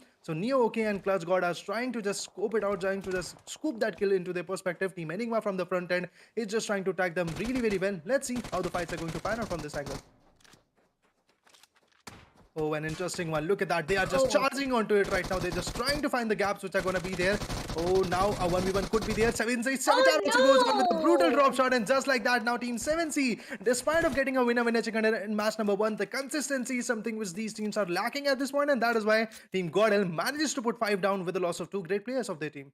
The team getting a victory is going down on the second last position. So disheartening to watch, but at the same time, yes, I completely agree with you. On the other side, we talk about the play zone on the upper areas of Los Leones. Not a complete upper areas, but somewhere favoring the heart of this map. That's going to be Picardo. Well, I don't see anyone right now in those areas, but eventually, if you talk about fights, Aquanox will be taking Jonathan down there, and Ninja Jord right now is just waiting for that call that yes, you can aggress. Right now, with that grenade, Neo will be into spawn of difficulties, but there you go. The grenade is being cooked. Will not, I guess, yes, it won't get any kind of connection. Neo is the last surviving player from the sides of Team GodL. Once again, GodL has lost 2 of their players, but they, just accumulated a good amount of finishes for themselves. Neo is just trying his level best to survive as much as he can, and so goes to the sides of Team TSM. After losing one of their players, Team TSM right now at a complete piece. But out of all this, there's one more team who is having their eyes, and that's going to be the sides of Team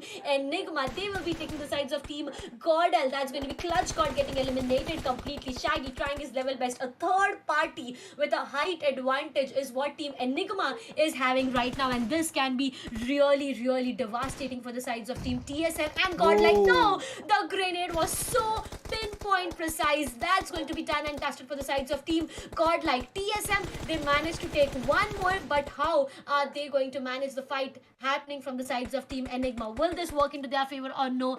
I don't know what's going to happen, but this is really an interesting third party that Team Enigma has started with. Indeed. Team Enigma putting the pressure onto Team GodL at this point. Team GodL's Clutch God was eliminated by these guys right now, but then eventually a good nade from Team TSM manages to put Neo calls it on, and that was the end of Team GodL. Well, they have got 5 amazing finishes, but I guess there is something more to, let's say, focus on, and that's going to be placement point for you guys. So yeah, they are lacking onto that terms, but if I talk about Team Soul, they manages to put one down from Team Enigma, and now they are setting their scopes onto some other squad, some other rotation which is going to come right now. Look at that. Straight buggy is coming up, and I guess that buggy is coming in backward direction. The vehicles have been busted, and I guess that is why there is nobody to contest. That could be Team Mayavi. Yeah, Team Mayavi's Joker is there, Manya, Admino, and G Dark on the southwestern corner. That's interesting to watch at how the fights are going to pan out for them. But Team TSM meanwhile is way out of zone, and Team Soul's Goblin has been picked off. That's tiring to watch, but let's see how they're going to postulate the fights. Let's see how they're going to get their backup into the consideration, because they are very open-ended. They are in the zone. That's a great thing for them, but then eventually Entity Shadow puts a full stop onto Team Mayavi's Joker Smile. One player again down to the ground. Team Mayavi lost one of their players, but I'm just looking forward to what are they going to do next. They have a good position. They are in the center of the zone, but is that going to work in their favors? You look up, you see the sides of Team Soul entering in a straight manner. After all this, we see the sides of Team Skylightz Gaming as well. They are playing a complete edge gameplay right now. You look at them, they are at a complete edge, and they are really satisfied with the position they are holding. But out of all this, Team Entity and Team EXO will get into a fight, and they are just, both of the teams are right now working on finding a opening for themselves. Look at this. Shadow, he is just waiting behind. Sensei with the vehicle was just looking forward to take one player down. But yes, the vehicle is something that you need to be really careful about in this map. And we are really scared, right? We are really scared when someone takes a vehicle. But yes, focusing more on the fight. Shadow is in the shadows right now, but Sensei, he can be caught at any moment. He is just looking forward to gather as much as he can. But out of nowhere, if Believe decides to go in for one more third party, I don't know what is exactly going to happen. Oh, the third parties are going to be, that's for sure, because this is the map of Miramar. You are going to see a hell lot of third parties coming up very, very soon. And look at that. This is the first zone coming up, shrinking at this point. 13 teams, 46 players are already there in the lobby. I guess we have lost some good players. I guess 18 players have been picked up from the lobby, but it's interesting to watch that how the fights are going to pan out at this point. Team EXO, meanwhile, in the ridges, trying to lurk in the shadows, trying to find some gaps from ways they could put forth the damage. But if I talk about Team Soul, well, they are going to decimate Team Enigma. Look at the nade coming up. It was a very great bouncing nade. Pew Pew was tagged out. I guess 10 HP was lost from his angle. But if I talk about Akshat, another nade is going to be there. Look at that. He's trying to make a connection. Is it going to be possible for him or not? Oh, the connection was there. Rex and Evo Idli both have been tagged out. And I guess that puts a lot of pressure onto them. Because eventually, even if you are unable to tag someone, unable to put down, unable to finish him off, the tagging, let's say the gun pressure which you are trying to put, is actually going to make a lot of pressure onto you. And that is why I guess Team Enigma is just trying to find a gap from which they could push in. But if I talk about Team Soul, well, they have a great grasp in the lobby. Look at that. Another push in coming up right now. PP going out with the UMP45 trying to decimate. And in front of them, there is a M249 coming up. And that's a great generator gun. He just puts one down. PP has been tagged out. But another one comes up from the backup. Akshat is going to put them down. Evo Idli has been picked off. That's a great sight to watch. Eventually, I guess Enigma Sagi is just trying to pressurize at this point. Yeah, it's going to be interesting to watch that how the pressure is going to build at this point. But they are in the backdrop bridges. Enigma Sagi has been lit, and I guess with that, Team Enigma goes down. Oh, that was interesting to watch. Yes. Eventually, we never saw how the last shot connected, but I guess that was Goblin's AKM which actually got that initial frag into the perspective. That was interesting. 4 frags, and all together, the frags were from Team Enigma. Team Enigma getting eliminated by the sides of Team Soul. Once again, Team Soul is building their momentum. Celsius Vixie on the other side is being caught by Entity. Nubi will be down to the ground. Dreams up there. Will his dreams shatter once again? Well, yes, his dreams do shatter once again. That's going to be play zone. He was on that chip health, and that is something that didn't eventually work into his favor. On the other side, Team OG has even caught the sides of Team... okay, that was Team OG caught... Yes, they have caught the sides of Team Entity as well, and it's going to be Team Celsius getting eliminated. No, it's not complete team getting eliminated. It was one player still surviving, but that's done. Team OG managed to Team Entity with Team OG. I guess there were 2 teams fighting it out for one single team. Out of all this, on the other sides you have Max Kush that is just trying his level best to take the sides of Team EXO down there. A dip in that ridge is something that is really helping the sides of Team EXO right now to stay away from all the fires that are coming their ways. But there you go, Slayer down to the ground with a Kar 98 shots. That's going to be a sniper shot finally popping in this entire lobby. Soul Akshat on the other sides right now. Team Soul, yes, they are looking good, but next they need to focus is the zone is completely to an open area. I mean, despite of everything, I am glad to watch that there is an opening for the contestment of #1 position in the leaderboard, because now EXO is alive with the 4-man power. They have got 4 frags into their perspective, and Team Celsius, well, they have got 0 points, and they have been eliminated at #10 if I'm not wrong. So I guess only 1 point for the team, and now I guess Team EXO could climb up, and we are going to see a new face coming up in the lobby once again if Team EXO possibly gets that winner chicken. Let's see what happens. Now Team Soul is just trying to decimate the rotation of Team TSM at this point, and I guess Blaze OP wouldn't be able to survive with that clash coming up. Yeah, he has been tagged out quite brutally, but he is surviving at this point. That's interesting to watch, but eventually he has been picked up. That's great. Gamla Boy manages to put one down from Team VLT. Kratos has been eliminated. Team Soul, meanwhile, is flanked out, trying to find some good gaps, but Team TSM's Aquanox manages to put one more down, and I guess he's not going to survive. But Aquanox, by the zone, has been decimated. I guess Team TSM is going under a lot of pressure because the 5th zone, well, it's gonna push in surely but shortly. They are trying to revive one more, but let's see, is it possible for them to get that revival? Team Soul, meanwhile, getting contested a lot. They have got 5 frags. 2 more people from their team have been picked off. Blaze OP is just trying to survive, just trying to thrive, and maybe a revival could be there at that point, but eventually they are way out of the zone, and I guess pushing into the zone is going to be the main objective for the team. And if we talk about Team EXO, they have got 5 amazing frags. They are going to decimate a lot of more squads coming up very soon. NTT Dark Lord goes out with a vehicle blow. That's a really sad sight to watch. Eventually, if I talk about Team TSM, trying to push in, and this would be the end of Team TSM. And yeah, that's what happened. Soul Goblin with an amazing AUG-3 spray. He managed to put one more down, and just like that, the game is over for them. And now 7 teams, 20 players are surviving. And I guess Darshita, just the 5th zone is there right now, and I don't think the survival is that updated. Why do you have to go to a complete open area in this map? Team TSM getting eliminated. On the other sides, you talk about Exopunk right now behind those vehicles. He is finding himself really safe and secure. Manya with that grenade, he can cause a lot of problems for the sides of Team Skylightz Gaming. And there you go, the grenades gets a great connection. Somraj is down to the ground, but what will Manya do next? Still 3 players that he has on his face. The upcoming grenade was not something that he expected, and there you go, Manya is down to the ground. Edamino will be trying his level best. He is finding himself really low on HP. Gamla Boy going ham on the sides of Edamino on the other side, but Edamino with that real low HP tried to take one player down. It was a 1v1 situation. Pukar, he will be taking Edamino down there, and then on the other side, Nexus caught by Sensai, and there you go, Nexus being eliminated. Team Velocity as well getting eliminated, and out of all this, look at the position the players of Team Soul are holding right now. What a beautiful position to play around.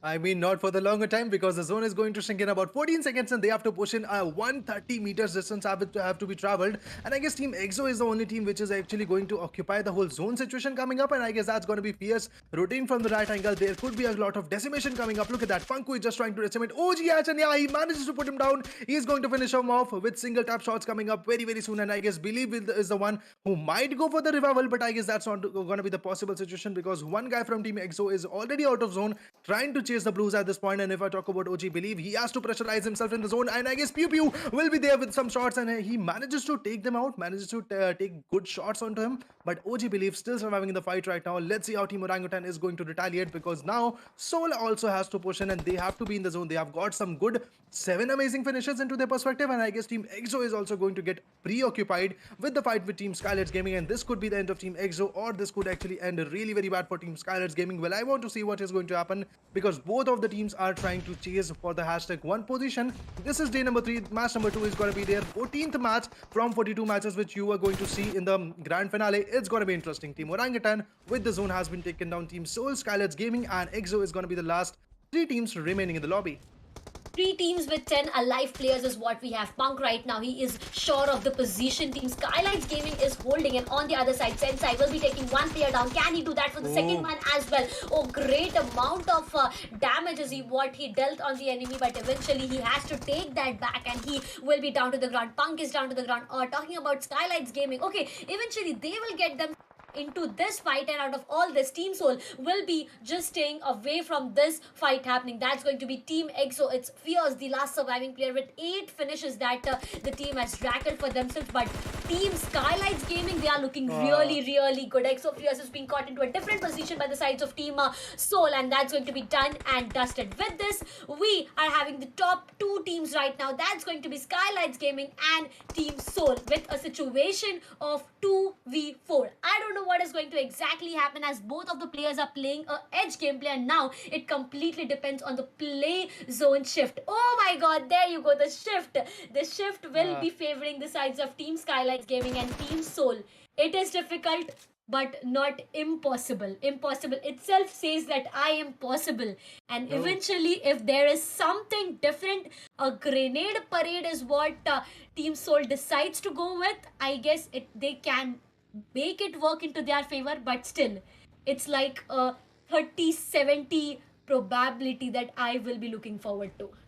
I mean, at this point, they have to cook some really good smoke so that eventually they could be in the zone. And look at that. Somraz, the IGL, has already found a good grasp of the lobby, and he's just trying to chase the blues. Eventually, Soul Pew Pew could be taken down by that great nade. Look at the nade connection coming up right now. Let's see, is it possible for the connection to be made? And yeah, the nade was there. He was trying to decimate. The connection was not there, but now Pew Pew could be tagged out by that nade. Somraz, the IGL, is just trying to find out some good gaps into the perspective, and Pew Pew could be one who could actually take that advantage, because now the smokes are cooked up. Oh, I guess the zone is going to get the damage, and I guess Soul is taken taken down by the zone, and eventually you are going to see a new face coming up in day number 3. That's going to be Team Skylightz Gaming with the winner chicken dinner. That was interesting one because after decimating Team EXO, I was expecting a lot more, let's say a 2v4 fight coming up for the team known as Soul, but eventually Soul was also picked off by the zone, and that's a great thing that Team Soul was not going to give those points to the team of Skylightz Gaming. They were giving the point to, let's say, the zone, and eventually Team Soul with 9 amazing frags was the runner-up of this lobby. But it's interesting. It's interesting. This map was very interesting. The map of Miramar, we never expected this kind of fights to push through.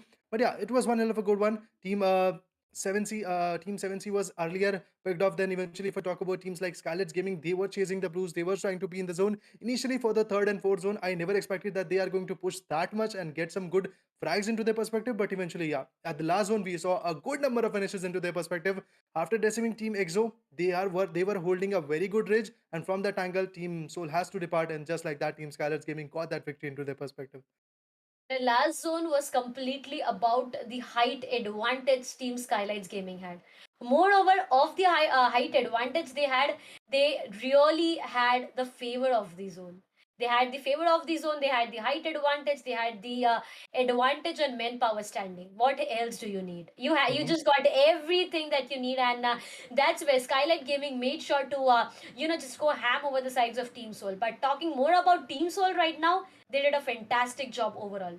Not just in the end is what I'm talking about, but eventually if you see from the beginning itself, Team Soul was really looking good. Few Yeah. the one player who managed to made sure that his entire team survived. It was like a backup plan completely ready. Yes, we saw the players of Team Soul getting knocked down multiple times, but they were back till the end zone, and that is something that is amazing to watch for. But overall, this map, Miramar, turned out to be really good for some teams, but really bad for some teams. The teams getting eliminated early, such as Chemin Esports, these teams need to sit back and re-strategize of what Indeed. exactly is going wrong. It's not just for the first time that these teams are getting eliminated at an early stages, but we have seen this happening multiple times.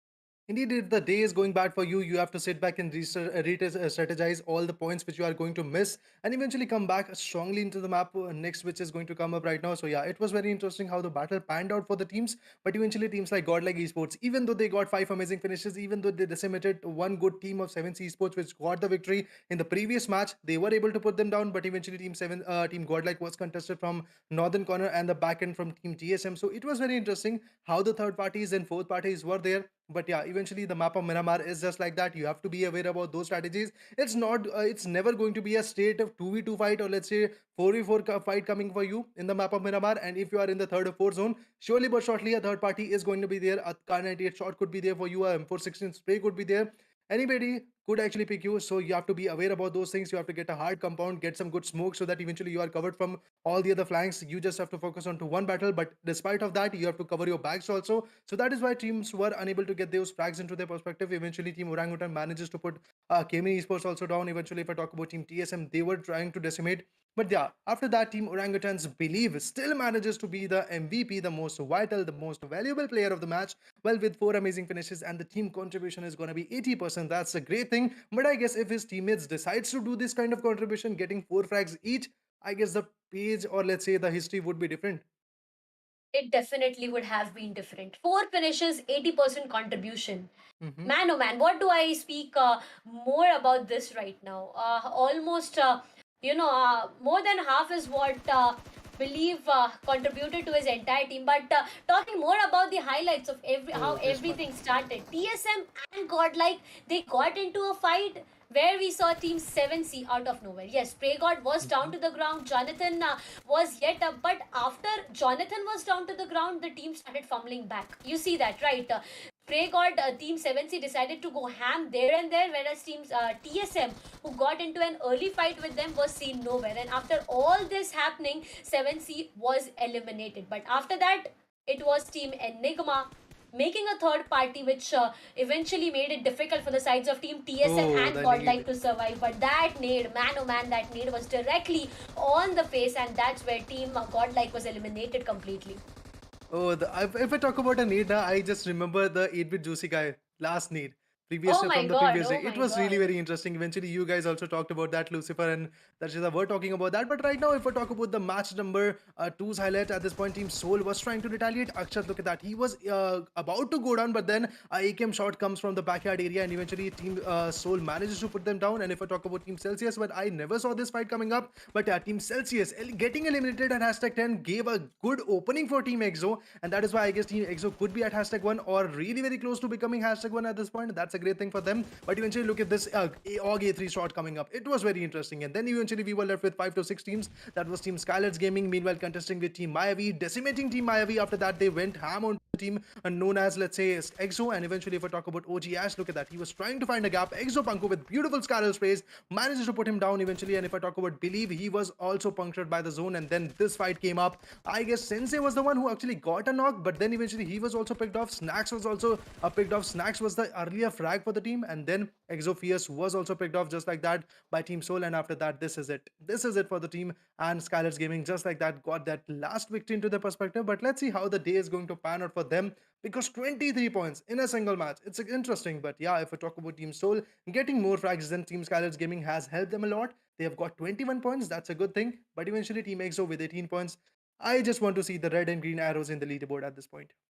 We all are waiting for that. Talking more about the standings, Orangutan with a total of 13, and that's the end of double digit and the start of single digit. Team Forever with 9. It's 5 for Entity, TSM, and Godlike. Yes, Godlike got great number of finishes for themselves, but eventually they couldn't really make it to the position points, and that's the reason I guess we are seeing them on the 8th position. Ninth, it's going to be Velocity with 0 finishes, but 4 points for the placement. Team Mayavi, total points 4, Team Nugget 3 points, 7C and Chemin managed to take 2 out of this map, whereas 8-bit, Celsius and Enigma just got 1 single point. And getting 1 single point in this map, I am really scared of the upcoming maps, right? You know Indeed. that we know how aggressive Team Celsius is. They are just leading the charts, but what they are doing right now, they are just, Oh, look at this. I don't need to say anything. Yes, I completely agree. Team Celsius is still leading the charts, but what is next? Next is Team EXO with a total of 173, just a 3-point difference. oh, I guess this could be overcome anytime soon in the map of, let's say, Wrangle coming up very, very soon. Let's see what eventually happens to the fight. But yeah, before that, Team Skylightz Gaming eventually have got one more good winner in a chicken, and I guess they are going to be the, let's say, top three teams for the leaderboard, and eventually three teams who have got three consecutive chicken dinners in 3 days.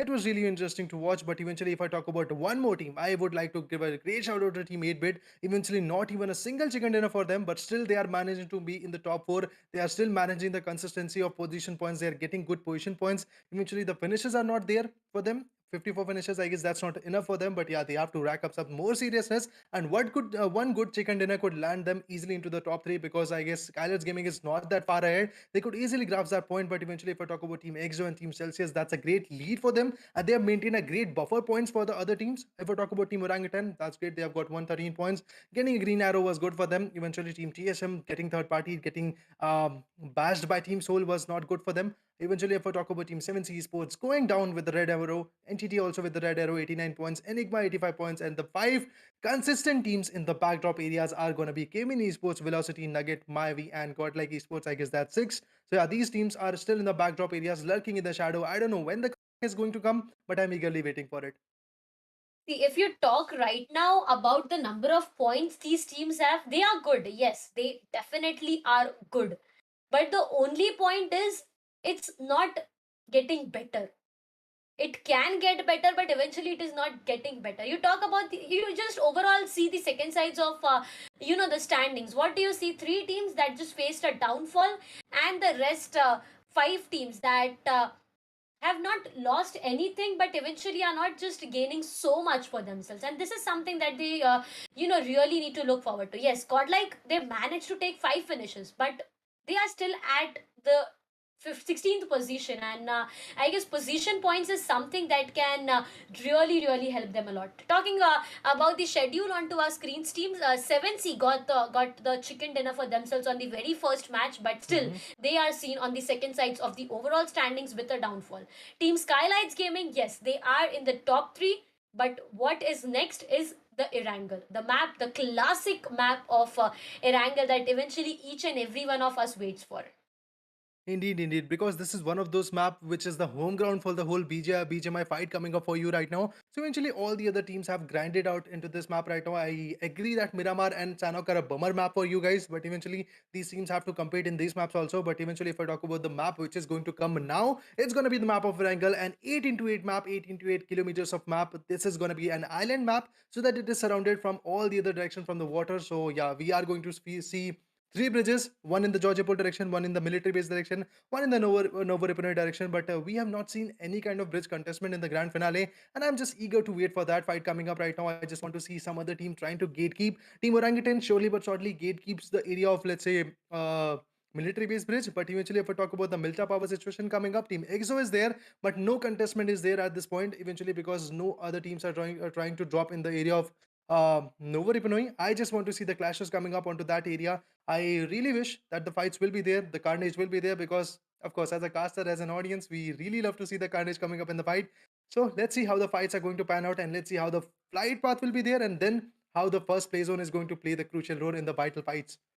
I am looking forward to that. Yes, I completely agree that everything depends on the fly path and the very first play zone. I mean, we all know the drop locations of these players. We all know that certain drop clashes are going to happen. That is Chemin Esports and Velocity. That is 7C and Exo dropping nearby. Then these are certain clashes that we are, really sure about. Up there we see TSM and one more team that I'm not able to recall. But yes, we do see two teams up there in those areas of Georgiapol and Hospital. We know Mhm. all this is going to happen, but what surprises is what these teams do. Now we know that Kemin and Velocity is going to get into a fight, but what did Velocity do? They made a run. They just got out of that area. They didn't get into a fight. They waited for Kemin to rotate, and that's how Team Kemin lost their position.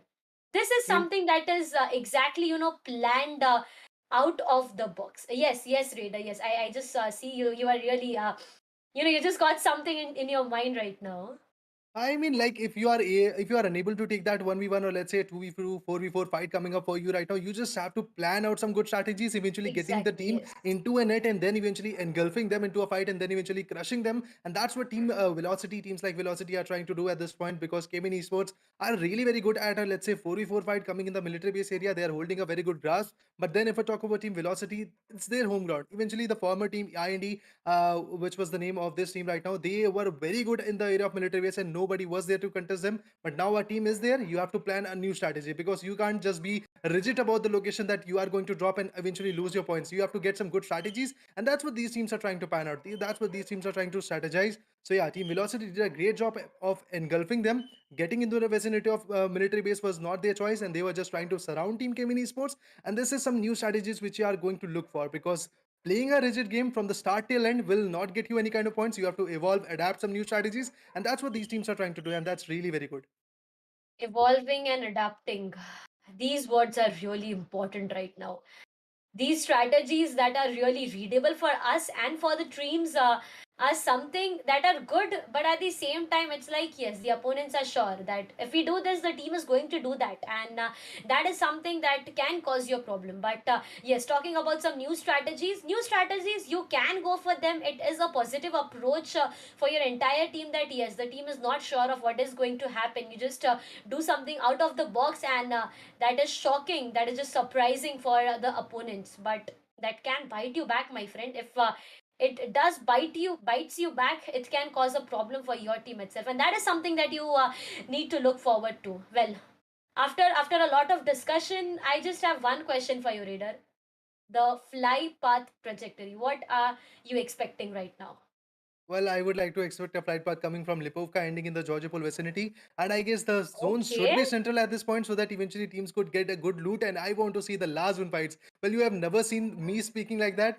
The teams Yeah, getting good that's loot and that's why I'm getting good shocked. fight eventually in the last one. But yeah, I want to see the last one carnage coming up, because the last match I saw the last zone fight, but I was not satisfied with that because Team Soul went out with the zone and eventually Team Skylightz Gaming got that chicken dinner. It was interesting. But yeah, now I want to see the last zone strategies where the teams are going to put some smokes, put some good strategies, being snake in the map of Irangle, because that's what these teams are trying to do at this point. And if a compounded fight will be there, I would be more than glad to watch it. I'm looking forward to that.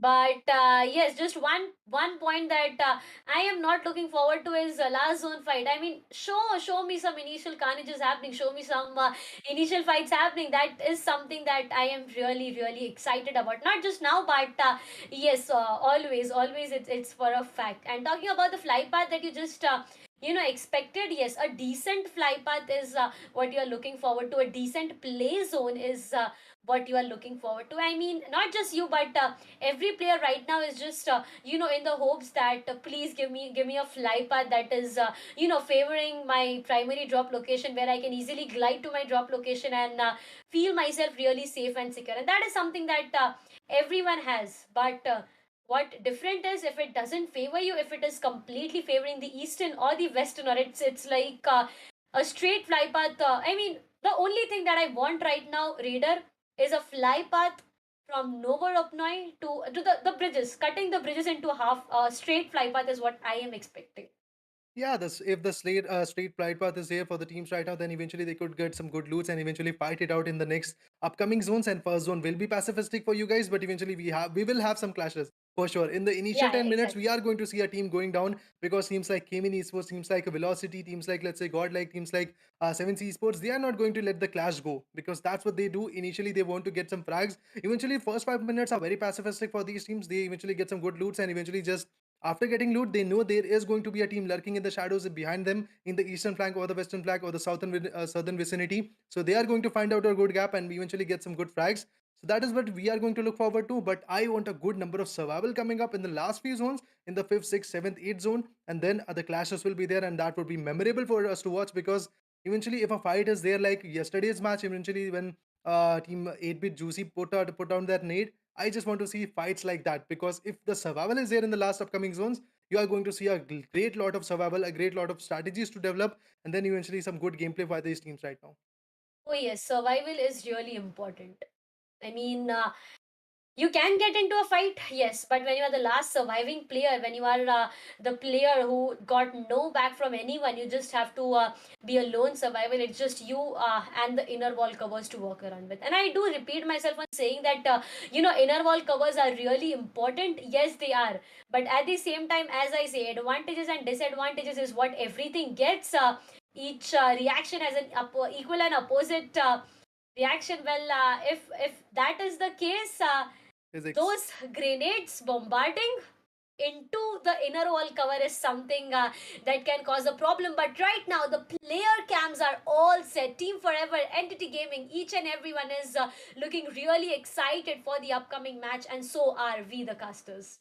Oh, of course. Energy is on point at this match because it's gonna be the map of Erangel. It's gonna be some new faces coming up right now. And there we go. I guess the BGMI gods have heard you right now. Bridge is going to cut at this point. Novo Ripno is going to initiate the whole flight path, and then the flight path is going to end on to another container location. That's going to be Georgipol. But let's see how the contestment is going to go around right now because Chemin Esports Velocity will surely but shortly go in the vicinity of military base. Then we are going to see Milta occupied by Team Exo, Team 7C will go for the farm area if I'm not wrong. Pochinki will be contested by Team Skylightz Gaming. Rozog School will be contested by some other teams. But yeah, Yasna Poliana will be the choice of poison for the team Godlike. Let's see how they're going to drop it out. And 8-bit will surely go for the Prismarket vicinity. We are going to see a lot of contestment coming up eventually. But I guess the first zone will be, let's say, pacifistic, and eventually the clashes will be there, the fights will be there. But at this point, I'm looking forward to see how the first play zone is going to play out. Going to be the most important thing. But right now it seems like we are having a bit of technical issues. We do work remotely, and I guess that is the reason. These things keep on happening. We just feel like I was so excited, man. I was really so excited when the fly path came in. But yes, patience is the key, right? Being patient will get you so much. And right now we need to be patient. It's just like a few minutes and we will be back to the game, right? Indeed. Just in a span of few minutes, you are going to see the flight path coming up. You are going to see a lot of carnage coming up because you saw the match has been started, and the teams are going to grind, and teams are going to get some new strategies into their consideration. The flight path will be over. First zone will be there right now, and eventually, I guess that's a diagonal flight path coming for you. So I guess the teams are going to split in a 50-50 rotation, and I guess all the good drops, all the hot drops will easily be accessible, and I guess the teams are going to get some good utilities, and then the fights will be there. So yeah, we are going to see a lot of carnage, a lot of fights coming up, but I guess it's going to be interesting that how these fights are going to pan out. Some smoke, some good nades will be there. Good shots could be there from the, let's say, K98 or M24 and all. But yeah, we are going back into the match right now. Let's see how the match is going to be. I am really excited. The fly path that just we saw is making things more and more exciting. And there you go, the play zone. Man, oh man, Raider, your Oh, central one. exactly your expectations for a decent play zone is something that is really happening. But look at velocity once again. We Mm-hmm. always talk about Chemin and velocity getting into a fight, but it's a huge split right now. That what Neo and Celsius, what is happening there? GodL Neo and Celsius Dude, Max, what is going on? I mean let this. me tell you.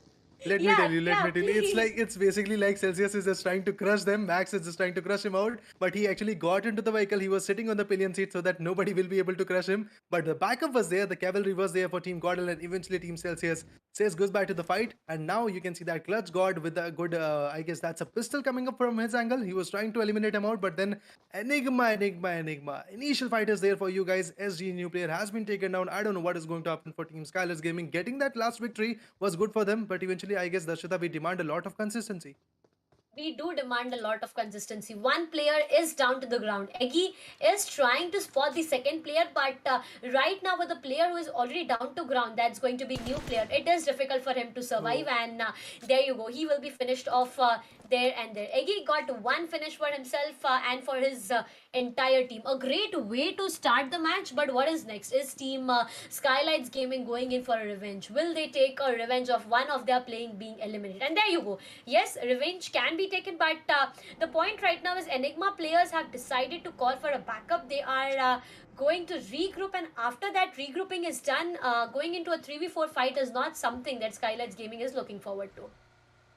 Oh, of course. Now Skylightz Gaming is going to go for the loot at this point. They have lost one good player of their team right now, which has been MVP in some few fights. So I guess that's a vital player. And eventually, if you have a four-man squad standing for you, that would be good for the last upcoming zones. But eventually, if I talk about Team Skylightz Gaming, yeah, they are looting the vicinity of Pochinki. But I don't know what was happening for new player because he went a bit far from Pochinki. And I guess the results were there for you guys. You can see that he has said goodbye to the lobby by the hands of Enigma G2OP. But now you are going to see Pokar, Gamla Boy, and Somraj. The IHL is there. So I guess some new strategies is going to be there for these teams right now. If I talk about Team Soul, looting the vicinity of Gatka is going to be their choice at this point, and they are just trying to loot more and more areas and eventually getting some good covers. And let's see how the zone is going to pan out for them, because eventually in 30 seconds the first zone is going to shrink in, and after that we are going to see a new phase, a new shift, a new hard shift could be there. But I guess we more than expect hard shift coming in the third zone as we compared it with let's say the second zone coming up. I mean, maybe. I am Mhm. not looking forward to a complete hard shift. The zone that right now we had on our screen was a central shift that we got, and eventually, Yeah. yes, if the next zone is a central shift, it can be really great for all these players. We know them, right? They first decide to go for a split play, they loot, they have their hands on everything that they need, and after that, as the zone starts to scramble in, they make sure to regroup with their players, and that's the best strategy that you can have. Talking about Enigma, well, a great way to start their fights to start their day on this Indeed. Erangel map. Right now they got one for themselves, one finish is what they got. They are looking good. They are just looting around. That's going to be school apartment and school building, their drop location that they are looking forward to. And right now I don't think they do really need anything, but on the other sides, velocity, Chemin Esports, once again, one more fight. Atanki, I'm not sure. Oh, okay, that's both of the players in the vehicle. Atanki can utilize this position that he is holding right now, Oh. but no, Atanki goes down to the ground. This is not looking good once again for the sides of Team Velocity. Daljit, what more can this player do going forward all alone? Oh no, what happened? Oh, I Kratos. guess now the casualties are going to rise at this point. Team Chemin Esports has, let's say, learned the flank right now, and I guess 420 could be picked off at any time soon right now. Kratos has been picked off, and Team Celsius is just trying to decimate. Look at the Uzi shots coming up. I guess he's not going to survive, and yeah, that's what happened. Daljit has been picked off. Slayer is just trying to just, let's say, fall out, but yeah, Chemin Esports, meanwhile, has actually taken the revenge. They have Oh avenged my the fight into god. their perspective, and just like that, onto this bridge. I wanted to see a bridge clash coming up, but not this early. But yeah, we have the clash coming up, and now Team Velocity says goodbye to the lobby. Eventually, the last match was good for them, but I guess this match is not that great because in the last match they got 4 points. In this match, saying goodbye to the lobby with 0 points. Not really good to start your day with such a things happening. I mean, what went wrong here was one player stopping. If he couldn't, if he didn't stop there and he just went his way all out and away, it could have been something different. But what done is done. You know what done is done. It is what it is. So focusing on the side of Team Soul right now, they are looking good, and right now they are away from each other. They are just looking forward to some loot, some great compounds to hold. Regrouping scenario is what they are all set for, and somewhere nearby, I guess we can see two players. That's going to be always Bolte, but the contestment in Potato Hills is something that is going to continue between the sides of Team Mayavi, and that's going to be Team Enigma once again. Team Enigma who got one for themselves. Can they get more? A question that we all have, but can be answered by this team only. Oh, I guess the nades are going to get some answers. And look at that. HE2OP goes on Oh! with the brutal nade just like that. Manya's nade got that connection. And now Team Mayavi is slowly but shortly going to push in because this was the opening which they wanted. And yeah, Manya goes on with the AKM. Another nade is going to be there by the hands of Evo Italy because he knows there could be a guy coming up for the finishes. And that is why they're just trying to scout good locations. Evo Italy goes on the back end areas. He's going to get some clashes. And I guess this team is going to fall out. I never expected Team Enigma going out from the fight. But I guess that's the right decision because they are lacking in terms of point system. They were going onto the red arrows, and that is why the placement point should be considered. And getting eliminated in this initial zone will not be the case for Team Enigma at this point. They have got one frag. They eliminated one guy from Team Skylightz Gaming, but I guess now the tit for tat revenge is already there for them. Team Mayavi's Manya got that initial frag. It was interesting. Some good loot for Team Mayavi at this point, but yeah, a good boost of motivation for this team. Eventually, if I talk about Team GodL, well, they are also trying to cut their rotations from Yasna Poliara areas to some other areas. And if I talk about Team Celsius, they are going to be way lot conscious at this point because in the last match you saw what happened to the team at hashtag 10. They were eliminated, only 1 point for them, and I guess now they are not going to let Exo climb up very soon. Absolutely. They are looking forward to make sure that the throne is not snatched away from anybody. But after all this, the center zone, each and everyone is looking forward to the center of the zone. And by this, I guess we can really predict that these players have predicted the zone, that the zone is having a center shift. It can, make its way to the center. And that is something that everyone is looking forward to. Godlike right now, they are looking forward to a rotation, but any moment now, they can have a clash with the sides of Team Mayavi if they are really going more further by the positions they are holding. But all I am waiting for is the upcoming shift in the zone. Any moment now, we can see what is going to happen. And there you go. The prediction are all correct by the players, by us. Once again, a somewhat center shift with the areas of Pochinki in the very center of the zone.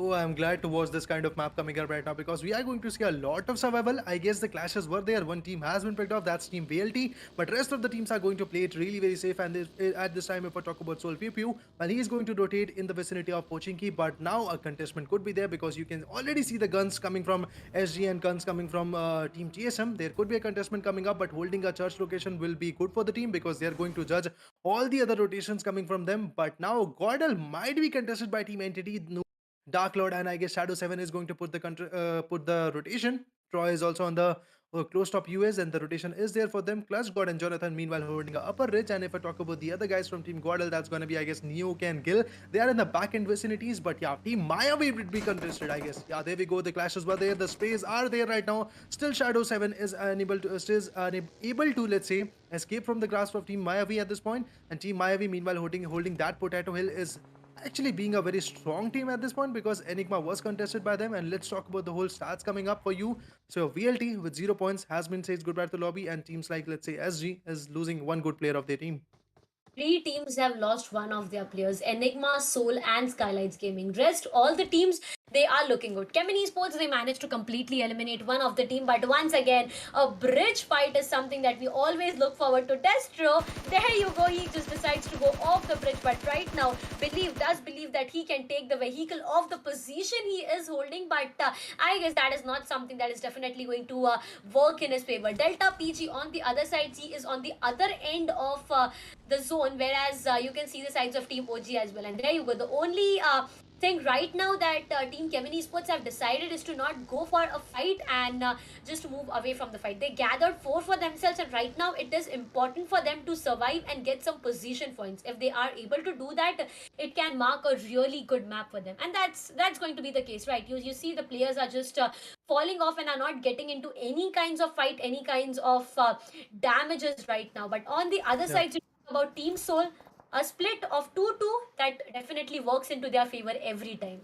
Indeed, indeed. They are just trying to split into a V2-2 direction. They are getting a V flank into the perspective so that eventually they could get a lot of, let's say, dynamic view of the lobby. And if I talk about Team Entity holding the school of compounds, school aparts area, and that ridges is going to be the poison for them at this point because they could easily be picked up from this location from some teams coming onto the northern corner. But let's see. At this moment, they are very safe. And I guess now only one team has been decimated. That's going to be Team Velocity. The rest of all the other teams are just trying to hold some good grounds and they are not into any kind of skirmishes at this point, and I guess that's great for them. Eventually the third zone is going to be there, and reminded, I guess I should remember it, that it's going to be a one hell of a contestment coming up in the third zone because the shifts will be there for the third zone. Let's see how the zone is going to pan out. Let me just check it out how the zone is going to shift because the third zone will be interesting, and I just really hope a clashes will rise from this zone because third, fourth, fifth zone are going to be full of rotational clashes, and then eventually we are going to see top 6 or 7 teams fighting it out for 6 and 7 zone, and then in the 8th zone we are going to see most of the, let's say, teams getting eliminated and 2 to 3 teams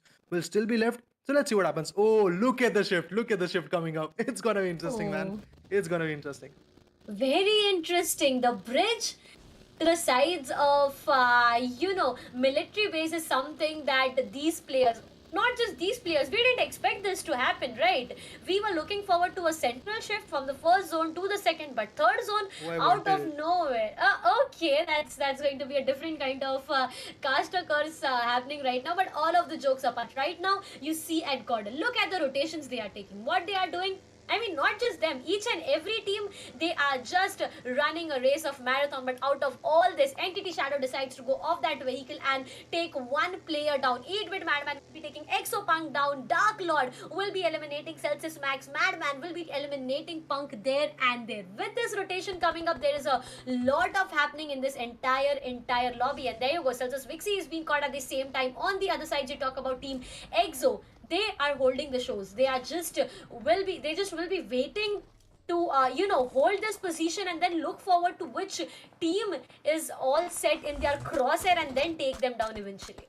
Oh, of course, they are going to pan out a lot of fight coming from this angle. Look at that. NTG Oh. going out with single tap shots at this point. And I guess 7C Spray God got that elimination from Team GodL. Jonathan got one frag into his perspective. They have got a very good compound coming from them because if you remember about the yesterday's fight, this was the type of zone coming up for the yesterday fight. But then eventually Team Celsius was holding this compound which Team GodL is occupying at this point. It's going to be amazing to watch how GodL is going to pan out the fight. There might be a chicken dinner for them from this match because GodL is not coming back very soon. I guess this is the map where they could come back, where they could bounce back. But another team I'm looking forward to bounce back is going to be Team Nugget at this point. Team Soul is surely but shortly trying to contest them. There is going to be Kevin, a pro OP, who is just trying to decimate Team Skylightz Gaming. The last match was really very good for Team Skylightz Gaming. They didn't got any kind of contestment in the last upcoming zone. But yeah, now they are going to get decimated. They are finished. And with only 0 frags, Team Skylightz Gaming says goodbye to the lobby. And this is the kind of opening Team 8-bit would have been waiting for. And I guess Team 8-bit will surely but shortly bounce back once again in the leaderboard.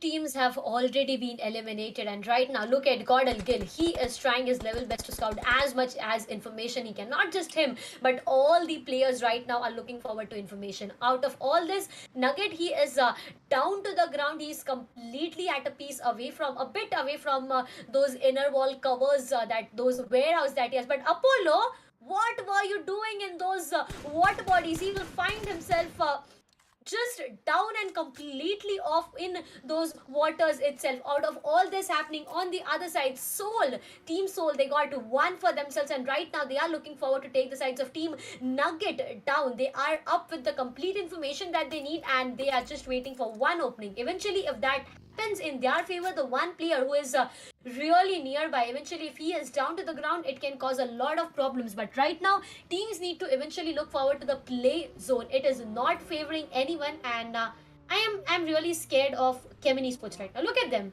One player, yes, he has a good position there. What about the rest three? How are you going to enter the zone? I guess the contestment will be there because Team Nugget is going to gatekeep them a lot. But I guess Team Soul is also trying to contest Team Nugget at this point, and there will be a preoccupation coming up very, very soon. And if I talk about Team EXO, they were holding a very good grudge, but then the zone shifted, and eventually they are way out of the zone. They have to travel, I guess, let's say 100 to 200 meters in the zone.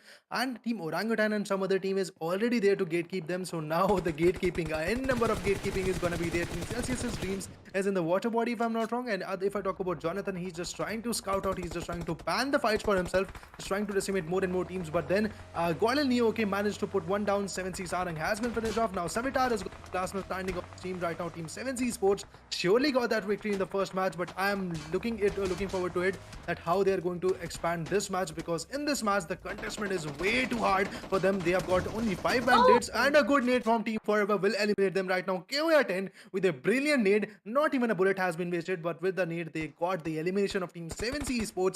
Well, all the teams which got the good victories are getting decimated in the early fights. Look at the last match. Celsius were earlier picked off. Then if I talk about this map, Team Skylightz Gaming has already been picked off. 7C already been picked off. I guess new face will be there for you. Oh, Celsius once again goes out. Oh, dude, it's gonna be amazing. It's gonna be amazing. Yeah, exactly. I completely agree with you. I mean, these teams who are doing good in one match are just falling down like dominoes. Look at Team Nugget right now. Bacha OP is down to the ground. It's 3 surviving players for them. But Team Soul, who are about to get into a fight with them. Okay, there you go. Team Soul is still waiting. Bacha OP is being revived back to his life. But Chemin Esports, out of nowhere, they make their entrance to this fight happening all over. With that grenade, Chemin Esports was trying to take one player down, but eventually that is not going to work into his favor. 2 more grenades from 420 OP and Papa nahi manenge, but Kevin there is being caught by Delta PG. He will not just be down to the ground but eliminated there and there. Shaggy, no my friend, you don't fall off a vehicle at this point of time, and with one more vehicle blast, Shaggy will be confirmed. Enigma Avi down to the ground once again. Exophios managed to take him, but Sensei will be eliminated. Entity Dark Lord down to the ground by Team Mayavi, but Max Kush will be confirming that on him. So much is happening. Players are getting down by one team, but confirmation is being taken by the another one. Oh, of course. Look at that. Soul Akshat just was waiting for this time, time to come in, and yeah, Team Nuggets. And Nugget has been picked off. If I talk about Goblin, he has been decimated. Two frags for Team Soul. I guess Team Soul is one of those teams which is on the aggressive end at this point, but they have to get some good position points from the past 2 matches. They are trying their real best, but let's see what eventually happens, because we saw in the previous leaderboard they were in the front page, but now they have to be remaining onto the front page. That's going to be the only thing for them. And eventually, if I talk about GodL, look at the random space coming up. Oh, the connections on Team Entity, meanwhile getting contested a lot. It's going to be interesting, but I guess one other team is trying to score those frags. That's going to be Team Mayavi's Joker. Look at that. Entity Noob comes up with a retaliation fight. That's interesting to watch, but Enigma being picked off at hashtag 12 with only 3 frags. It's not that good for them, because only 4 points for the team. If I talk about GodL, well, Jonathan is going to be there for the revival. That's great. Clutch God could be saved out at any time soon. And if I talk about Team GodL, they are also playing like Soul at this point in a 2v2 split. That's great for them. Eventually, if I talk about Team EXO, they are way out of the zone. They have to get in the zone, and I guess other team which is going to contest them, it's going to be Team 8-bit, Team Forever, and Team Orangutan and Team TSM surely but shortly would like to put some good sprays onto them. I do completely agree with that. On the other side, when you talk about the players that are out of the zone, they are into a lot of difficulties and a lot of troubles right now. They need to make sure that they are having the favor of the zone. But there you go. Team Mayavi right now, Joker is down to the ground. Not just down, but I guess he'll be completely eliminated by Always Bolte. Soul Goblin on the other side, he is trying to scout for more and more information with the artificial cover that he's walking around. But artificial cover, once again, you know how difficult it is. Entity Noob there will be trying his level best to take one down, but and Mino will be confirmed at the back end, and I guess that's going to be done and dusted for the sides of team Mayavi. Soul on the other side is looking good right now. 2 finishes with 4-on-4 surviving player is what team Soul is. Godlike, well, yes, again, 2 finishes for them, 4-on-4 surviving player, and there you go, confirmation that team Mayavi the fifth one. confirmed. Exactly. Entity Noob goes down. That's going to be team Entity eventually getting eliminated. 420 OP from Chemin Esports is being caught as well, and he is down to the ground. Team Entity getting eliminated. Player 3 right now is trying his level best to spot as much as he can, but what he is getting right now is all bullets over him, and he needs to find something great to walk around with. Oh, of course, he has to find some good graphs coming up right now. But if I talk about Team Exo, they have been eliminated with only 5 points in the match. Surely but shortly, they are going to rise in the terms of leaderboard. But I guess the buffer which they are trying to provide to Team Celsius is not getting there.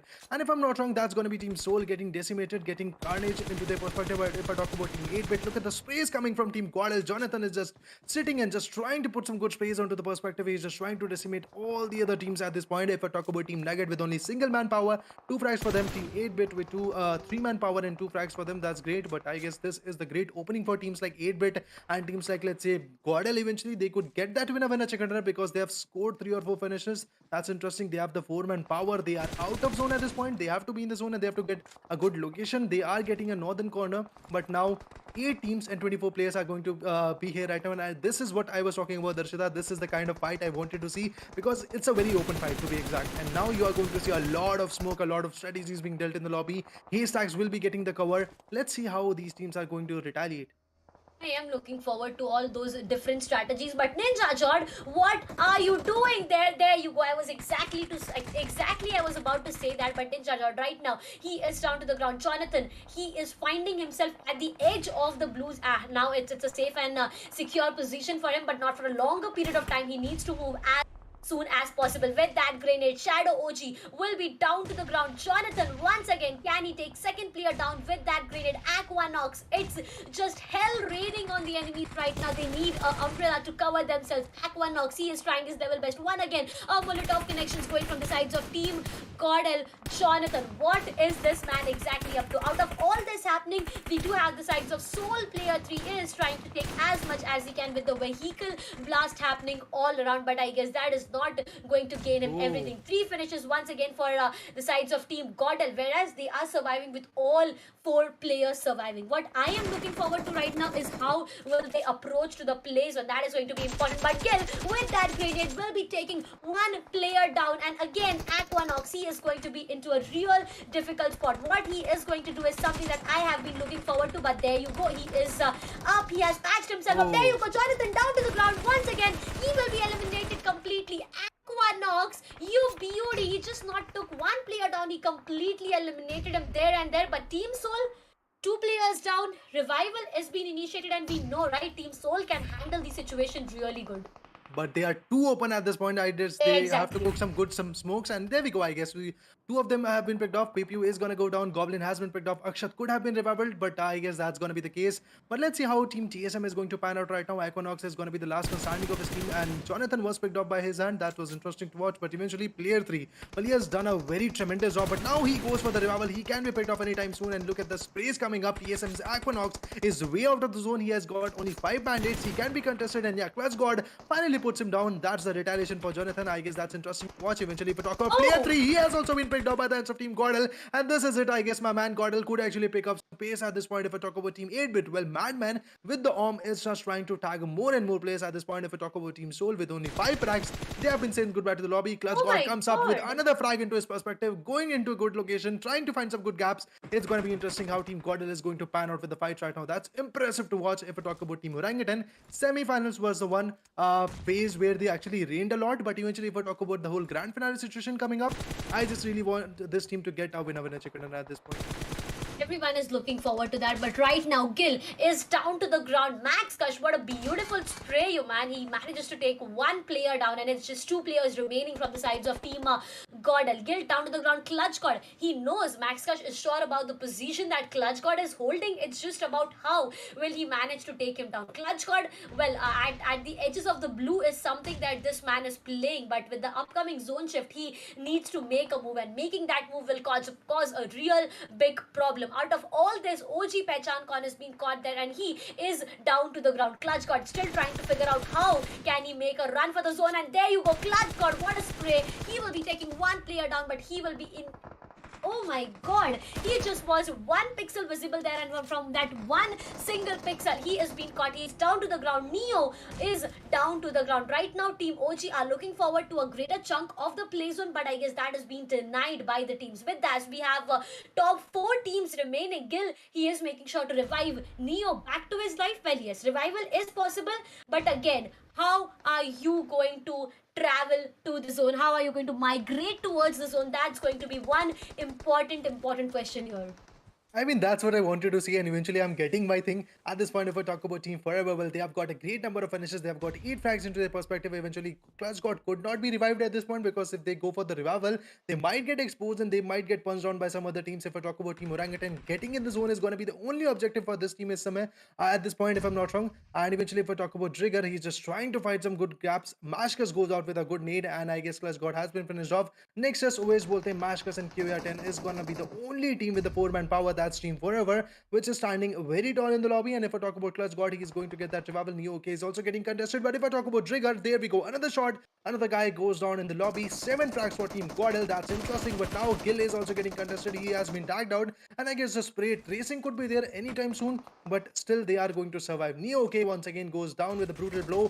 And Mashkas is going ham onto the lobby. Team GodL could be contested anytime soon. Another spray is there. Clutch God just wants to actually put him down. But eventually, he is way too open to put that spray into the consideration, and if it decides to just decimate the team, he might get exposed and he might get picked off anytime soon. I do completely agree with that. Look at Clutch God right now. He has no armor. He is just having a helmet of level 2, which is already 50% damaged, and that is something that can cause a lot of problems. But GodL will manage to take one on Oasis Bolte, and he will be making sure to confirm one more player. That's, I guess, Oasis Bolte is really running low. And there you go. Clutch God will be taking down Max Kush. GodL, what a beautiful way to take 2 players down at the same time. Nexus is waiting back, but they need to make sure that the sides of Team 8-bit do not get their position. If it happens, it can be difficult, and it is right now. Gil is down to the ground. Maskash will be confirmed by Clutch God. Gil will be confirmed by 8-bit Juicy, and Clutch God is the last surviving player. That's going to be 16.67% chances of winning for Team Forever and GodL, where 33.33 for 8-bit and OG. GodL, once again, the increase in the winning prediction is something that is giving each and every one of us a really good hope of a comeback. But what is exactly going to happen is something that no one can predict. Everyone down to the ground, completely at a piece. Everyone is just moving around, but they are moving down. They are just not getting up onto their foot. Trigger is being confirmed by Tsunami. Their 10 finishes for Godlike is what is really amazing. But Nexus, he is right in front of him, and even one bad move can cause a lot of problems right now. Oh, a lot of wreckage is going to be there with a one bad move at this point. If I talk about Clutch God, he's just going for the drop location. He's going for the drop so that eventually he can get a good hardcore cover. But the western flank is very open, and I guess he gets some good utilities, and that's great for him. Eventually getting an MK14 in the close range can actually assist him a lot. That's a great thing for him, but eventually he's just going to sneak in onto the location. MK14 shots can easily pick him good frags into the perspective. But if I talk about Juicy, well, look at that. Juicy has find out the gap, and Juicy is going to put that spray anytime soon. Let's see what eventually happens. Juicy has found out the gap. Tsunami is also going to be on that verge right now. The only team with the 2-man power with 2 set of eyes is going to be Team 8-bit at this point, and Clutch God is just trying to play it really very safe. 4 more meters to travel for Team GodL, and if I talk about Team number 12, that's going to be Team Forever. They are also trying to be in the zone. GodL Clutch God is just trying to sneak in onto the zone. A good spray could be there, but eventually he doesn't want to just expose the location, expose his position, so that eventually Tsunami could pick him up. And I guess he has spotted one guy, and yeah, that's what happened. He picks him up. He just tries to eliminate him out. He will manage to put him down, but eventually Tsunami could actually put a lot of pressure onto him, or Orangutan's Ash could actually eliminate him outright right now. You never know what is going to happen, but yeah, there we go. OG Ash manages to put him down. 3 teams are going to get contested. MK shots are there right now. GodL is there with 0 utilities. Look at the utilities they have, Arshita.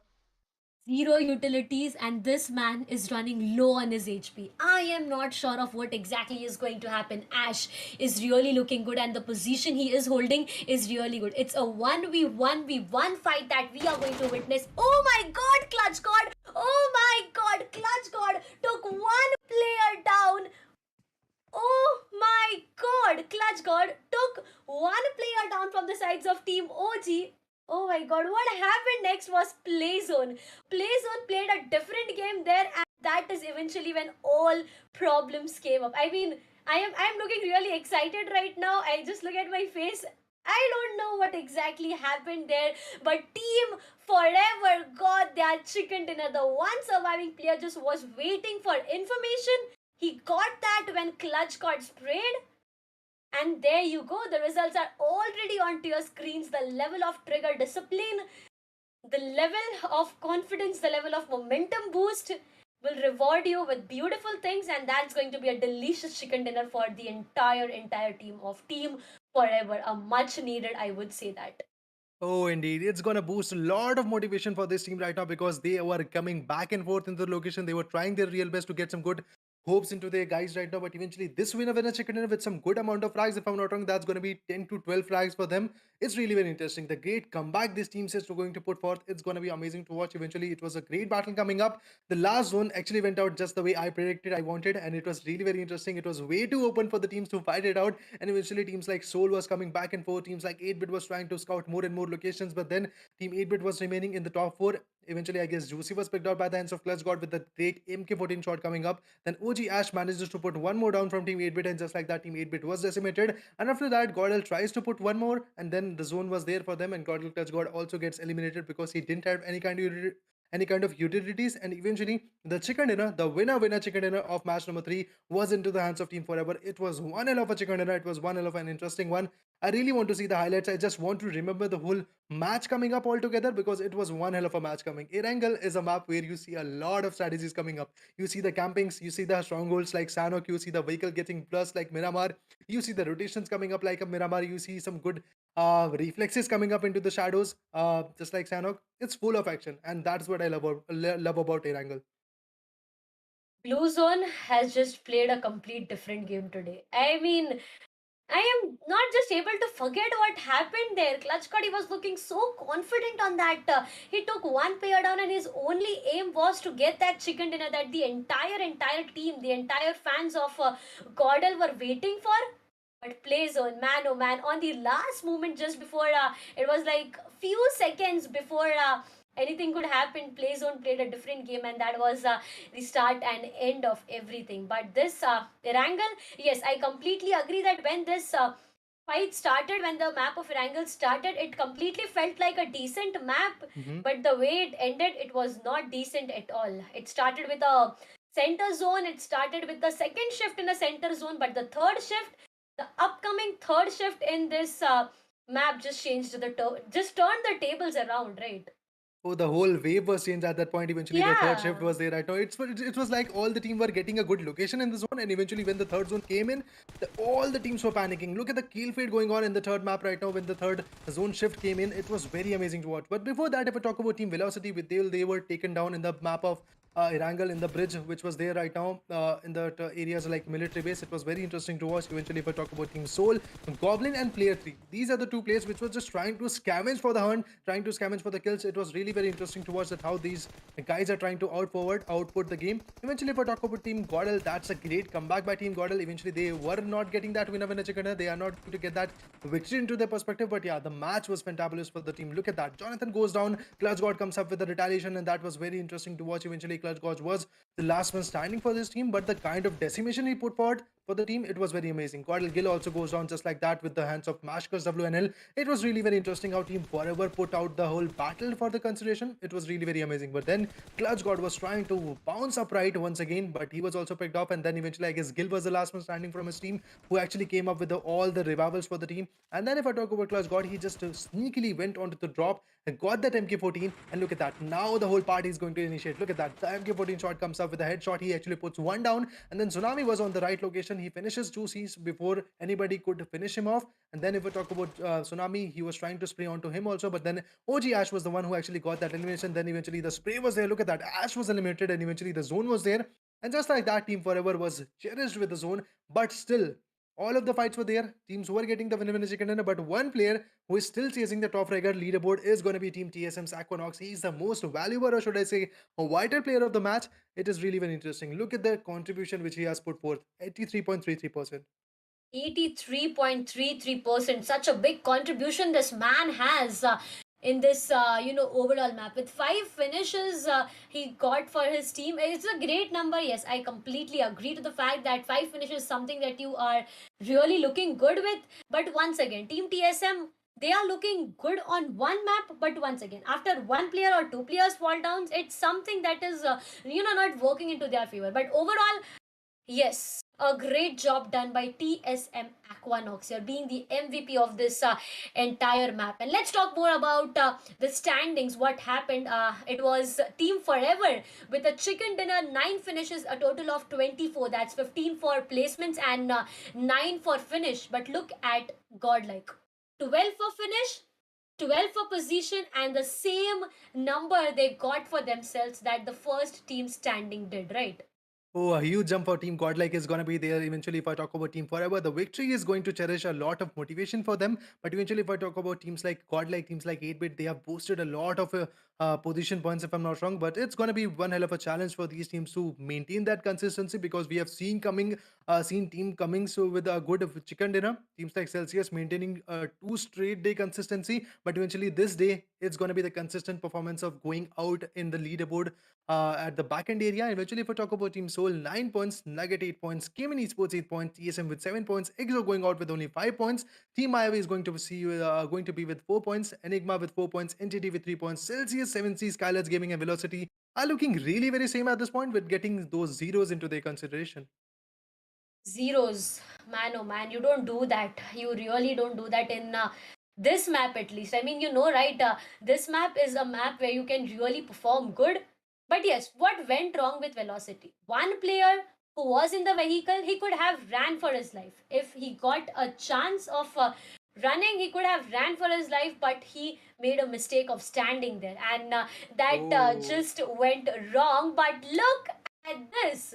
This is something that I was talking about. If Team Celsius don't maintain certain amount of points in one single match, Team EXO can overcome them at any point, and this is what is happening. Team EXO leading the charge with a total of 178. Celsius will be facing a downfall with a total of 176. Yes, a 2 point difference.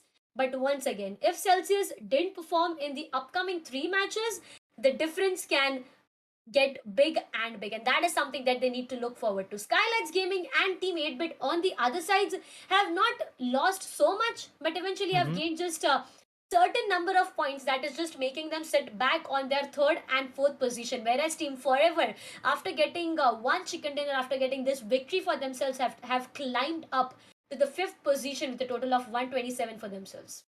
Oh, indeed. The point system going up and down at this point is going to be very interesting. Look at that Team EXO leading the charts with only 2 points in the back end area. It's going to be interesting to watch how the teams coming in the ninth to hashtag 16 position are going to jump up, because teams like GodLike Esports is going to bounce a lot. Look at that. One good match for them. They are already onto hashtag 11 right now. Coming from hashtag 16 straight up to hashtag 11 right now. Team 7C Esports maintaining their consistency with two good winner chickeners still on the backdrop areas. Hashtag 9 is going to be their position. Team NTT with 92 points. Team Godlike with let's say 91 points at this point, 24 from the last previous match. It was an interesting one. Enigma Gaming with only 3 points for them in terms of frags and 1 point for the position. If I'm not wrong, in the last match, that was the case. 89 points for them. Chemin Esports, 89 points. Team Nugget, 80 points, maintaining their consistency, but at the wrong location, because this consistency should be shown if you are into the, let's say, top 5 teams which are leading the leaderboard. Then I guess the consistency marker would be there for you. That would be good. But eventually, teams like Velocity Gaming and Team Mayavi are getting a lot of harsh throwback from the lobby. A huge jump by Godlike from 16th to 11th in one single map. 57 is what they got for finishes, and 34 is what they got for position. And the only team, I guess, in the second sides of overall standing to make such a huge jump. Well, yes, talking about teams like Velocity, Mayavi, Chemin, Enigma, Team Nugget, these teams need to do something right now. It is something is better than nothing, right? Something is eventually better than nothing, and they need to do something. That red signal indicates you that you are not on the right path right now, and if you continue to do that, you will just fall down and down. Yes, the points, it's like they have crossed the 50-point mark, but that is not enough. They need to look forward to something better. But right now, what I am looking forward to is Miramar coming back as the very fourth match for the day, whereas Team 7C got the chicken dinner on the first match, Team Skylightz on the second, and Team Forever on the third one. Oh, of course. The winner chicken dinner streak coming up at this point is going to be interesting because 7C Sports opened up the day with a good winner chicken dinner. I guess 23, 24 points were there for them. Eventually, if I talk about Skylightz Gaming, last day they actually made a, let's say, huge record in the whole grand finale situation with 17 frags into their perspective and getting a chicken in the same map. But eventually, if I talk about the whole situation coming up for Team Forever, they have got a good victory. That was the first initial victory for them. But eventually, now the match number 4 is going to be in the map of Miramar. Let's see which new face is going to bounce back because teams like GodL Esports is chasing the blues. Teams like Soul is chasing the blue team forever.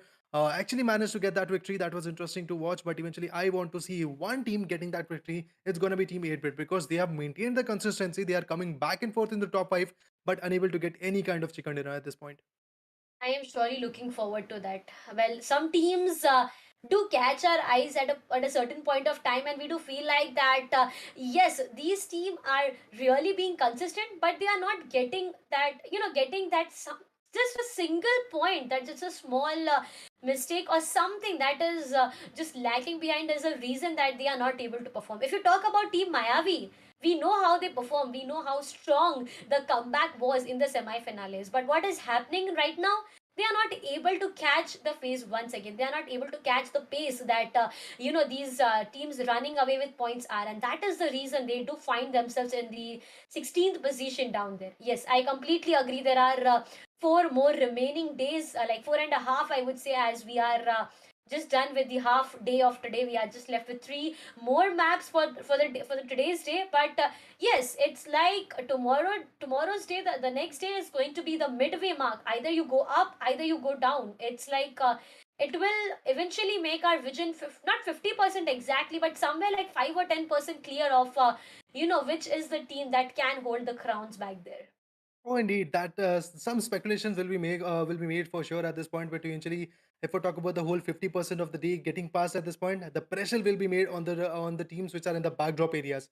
Well, of course, all these 16 teams are going to get some kind of pressure. The teams at the top are going to get the pressure of being on the top. And if I talk about teams getting the average points, let's say being in the hashtag 5 to hashtag 10 position, they have to just rack up some more points and get eventually in the top 5. Eventually, if I talk about teams coming from hashtag 10 to hashtag 16, which are remaining at the bottom, they have to get some good points so that there might be a bounce back for them. They might get into the hashtag 5 to hashtag 10 gap, and then eventually might be a small share of prize pool for them eventually, and they might get closer to the Grand Slam opportunity, Grand Slam winning the opportunity.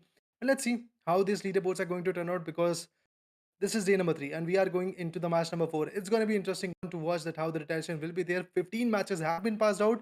16th match is going to be there anytime soon for you guys. So it's going to be lovely and it's going to be very amazing. It's going to be very strategic to watch that how the fights are going to pan out because the map of Miramar, again, a map where you can never, let's say, talk about any kind of variable because there are n number of variables. You never know what is going. Vehicles are going to tumble, the shots are going to get connection, or if the connection is not there, you are going to reveal your position and then you are going to get counter backfires. So it's going to be very interesting how the retaliation will be there, how the fights will pan out, how the point system will go up and down because at last all the teams are fighting for that leaderboard to go into their favor. I completely agree. You just fight to see yourself leading the charts at the overall standing at the end of the day, right? Not just after one or two match, but after all these being said and done, what I am looking forward to, Raider, is those grenades action, those sniper shots being connected, and moreover those DMR things. I mean, DMR is something that is really interesting to watch. You just go for a tap shots, and with those tap you can eventually take one player down. As Sam said a while ago, we had a question the previous day, is Yeah.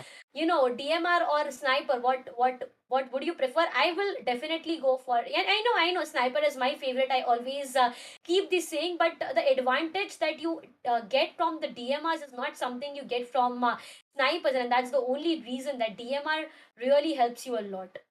I mean, obviously, you have to just cock up the gun once again. You have to reload, and once you are doing that kind of stuff, the player will be, let's say, aware of your position, and eventually he just fall back or maybe give you a punch back coming up very soon because they have, let's say, mid-range weapons. M416 will be there into his hand eventually, and I guess a good scope like 4x or 6x could be there, in which he could just retaliate from that right now. So I guess Mini 14 and guns like SLR, SKS will be of a greater advantage for you in the map of Miramar, in the map of, let's say, Wrangle also, it is going to be of a greater advantage because the shots which you can give it with the tap shots, the retaliation which you can give, it's going to be very interesting. And eventually, if I talk about the bolt action, the maximum bullet you can contain is going to be 7. It's going to be 7. And eventually, guys, let me remind you once, our broadcasting partner is going to be Loco, and we are going to shift exclusively on Loco very, very soon. So make sure to actually download the app. Make sure to follow us onto the page that's going to be Sky Sports Hindi, English, and Kannada. Make sure to do it so that eventually you can enjoy the rest of the matches, because I don't think you are going to be willing to miss out these amazing matches which are going to be there in the day number 3. No, please don't. Please don't miss even one single match. How exciting it is, one match that turns out to be, these matches, they have been played regularly. These players, they play these 6 matches regularly for a straight of 7 days. But what turns out to be really interesting is something new happening every time.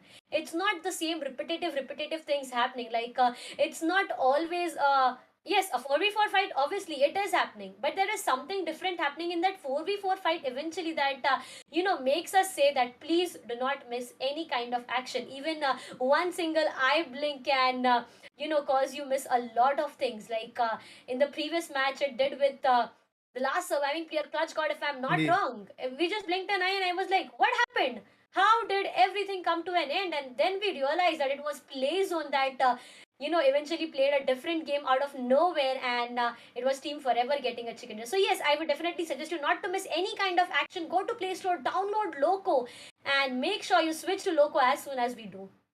Oh, indeed. The zones are playing a vital role at this point. Eventually, in the past 2 matches, we saw that how the zone is actually decimating in the last 2 matches. But yeah, we have got the player cams coming for you guys, Celsius Esports. The day is not that good for the team right now, but I guess the second half of this day is going to rise up. Team Mayavi once again on the backdrop areas is going to bounce back. I guess Team Forever after that victory is going to cherish a lot of strategies coming up very, very soon. NTT Gaming, let's see. Getting an average performance is the case for Team NTT Gaming at this point, but let's see how they are going to bounce back once again. They are just trying to actually, let's say, elimination right now. So let's see what eventually happens. And of course, guys, for this match, you are going to see Lucifer and Arka as the co-pilot of the whole match. I'm super excited here, Arka. Welcome along with me for this joyride. I mean, joyride for us, Arka, but not for the teams. They've been battling from day one and also today, day three from map one. And again, they're going to be fighting on Miramar. What are your thoughts? The map seems equalized in terms of the flight path, but do you think the fight is going to be equal? I mean, forget about the flight path for now. The reason why I'm stepping away from that specific matter is this: that the kind of points the table toppers have put, I don't think so anybody will be able to outnumber them at this point of time. Exo, Celsius, and Skylightz Gaming, to be specific. But all these things said and done, thank you so much for welcoming me. And Lucifer, one thing is for sure, as you said, for us it's going to be fun. But for these teams, as we can see that in the final circle, we have around 4 to 5 teams with Solomon fighting it out for that winner chicken dinner. Things are going to get more exciting after this. I agree with you. It's going to be getting completely interesting, exciting, exhilarating, and astonishing. But right as now, I'm looking forward to if there's any drop clash. I mean, it's Miramar, and here is where a lot of verticalities, third parties, and even hopefully crossing my fingers, I'm looking forward to maybe the sniper action coming through. This is the map that let it happen, but look at the flight path along with the zone forming. Oh, It's going to be a north close to a little bit of an eastern shift, but nonetheless, it has left the majority of the Los Leones compound. I always love this compound fights coming through, especially on Miramar, but here we are going to be denied from the start. absolutely. But at the same time, Wait, Seven Seas is going to be one of those what? teams who've been tagged in the air, and that's going to be Entity doing the job. I did not expect them to, come in and, start to decimate a team while they were dropping down itself. But ultimately, a knock in the air is also visible in the Grand Slam, ladies and gentlemen. Only place where you can expect anything to happen. And let's see whether a comeback from the side of Team GodL is going to be possible, because today it seems like the synergy has been sitting properly, but at the same time, they're doing an amazing job when it comes to zone prediction as well. Exactly. I mean, I'm looking forward to how the zone prediction goes in Miramar. It's not that easy, right? And look at the circle also forming. It has shifted from what we all generally like to see, Los Leones, and it has moved a little bit away. But there are Yep. certain times here, Arka, that we have seen entity during their loot, they get Yep. separated and they have early on casualties. But this time they'll be a little bit happy that they have taken down the side of 7C, which will actually help them in terms of getting a lot of placement points as well as finish points. But how far can they pull it off is going to be the major question.